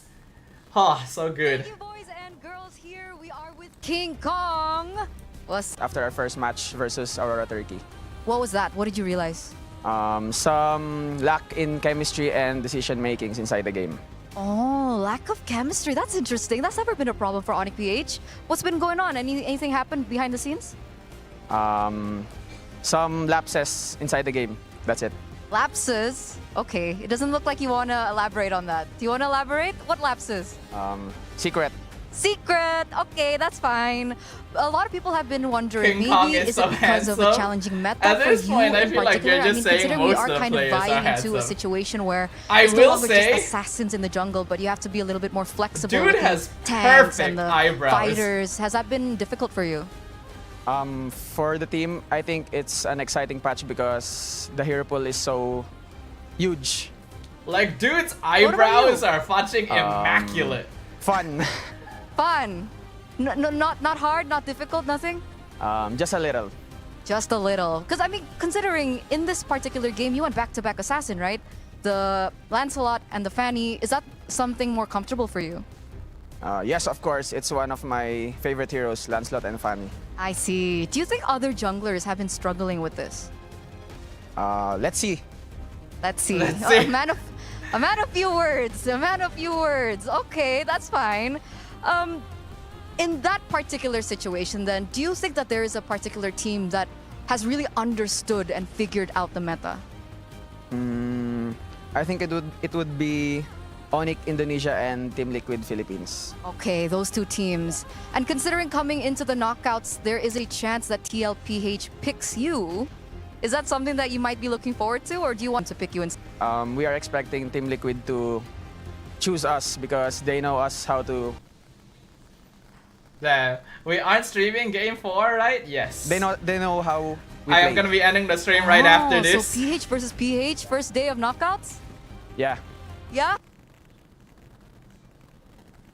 Thanks, Unify. Very happy with the. Pick them. Very peculiar. Very peculiar. But to close things out, I heard that you lift. Is that true? Secret. Secret. I mean, you're posting all. Oh, there we go! Because I heard Sanford said that he lifts more than you. Yeah, okay. What is that response? We're gonna throw it over back to the casters. That's what they want. If that's what he wants. If that's what he wants. What is that response? He's so nonchalant now, man. Nonchalant. This is nonchalant King Kong. Dude, Wait. PR, man. I PR thought- ruins everything. I thought he was gonna say people change. No. Lol. Dude, this is... Dodo, I just got a Unify ad. No fudging way. No fudging way you got a Unify ad. That's crazy. I can see how King Kong would be a very likable guy. Man's funny, and he's good looking, and he's good at MLBB. Some guys get all the luck. I would be so surprised if it's...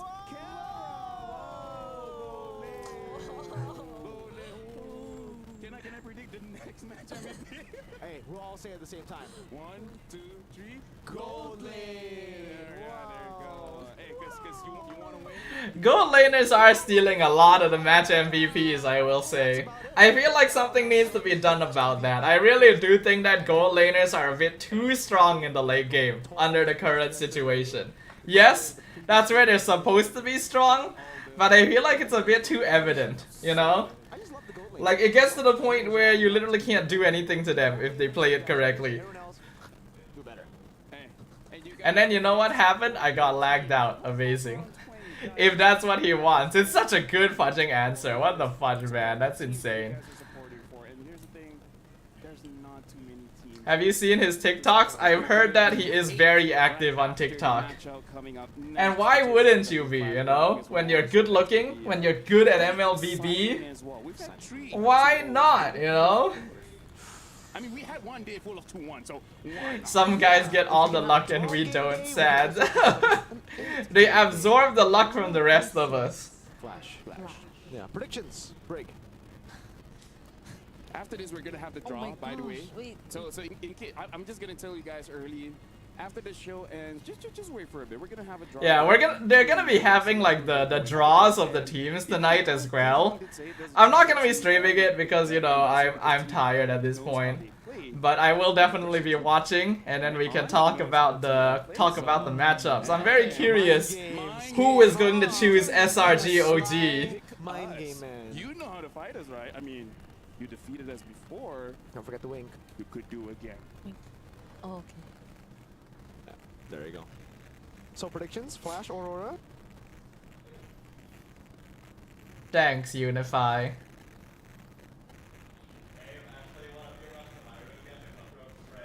Y'all are great. You know what? How about What time are they giving away the free diamonds? Are they giving away free diamonds? Is that a thing?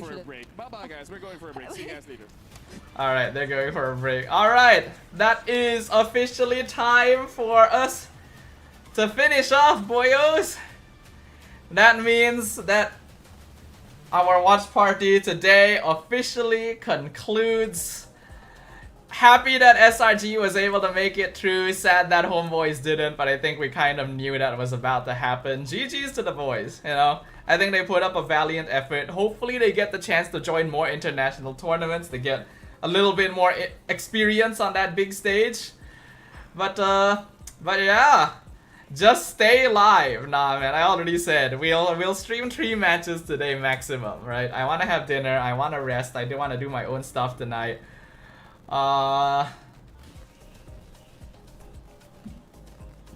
Yeah. Okay, tell you guys what. The group draw probably won't take very long, right? Maybe what we'll do is I will do like the shortest live stream possible just to watch the group draw. How about that? I'm not really interested in the 4th match because I also want to go have dinner.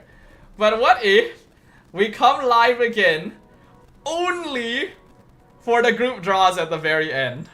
Like 20-minute stream. You guys want that?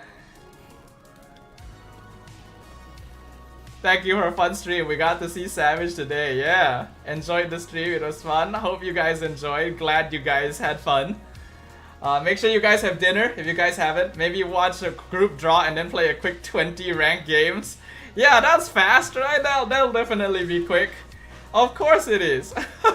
But yeah, I'll let you guys know. You know, I'll share it in the Discord if I do intend to do that. You know, I'll let you guys know later. So for those of you who are not in the Discord, make sure to join so that you guys know if I'm gonna be doing that stuff. But yes, we're gonna be ending the watch party, ending the stream here for today. I know that knockouts will be starting in a few days, so I have a little bit of time to rest, you know. We'll probably still have the usual Tuesday stream just to play some MLBB. But yeah, that means that we're not gonna be streaming tomorrow, right? So I finally get a chance to have a day for myself for a while. I'll probably post part 2 of my vlog tomorrow as well, right? So if you guys haven't watched part 1 of my vlog, please go check that out. I will be posting part 2 tomorrow, and then I'll be getting to work on editing part 3. So make sure you guys check that out. And for those of you who haven't, do drop a like, follow, and subscribe on my socials, right? I am live on Twitch and YouTube. I'll see if I'm able to get TikTok live working by the knockouts. I don't think it'll be so easy, but I'll see and I'll let you guys know. And then do drop a follow or join my other socials as well, right? I have Facebook, Instagram, TikTok, as well as the Discord server, so feel free. Always appreciate the support, and if you guys want to keep up with the community, those are the places to do it. Thank you to Lilo for sharing the Discord link. And yeah, hope you guys have a good night. Make sure you guys have a good dinner. I'm gonna go have a good dinner. And then depending on whether I go live again later for the group draw, maybe I'll see you guys again later. Otherwise, I will see you guys on Tuesday. Let me grab the dodo. Alright everyone, once again, thank you for dropping by. Hope you guys enjoyed the stream today. And I will see you guys on the next one. Bye bye everyone. See you. Bye bye.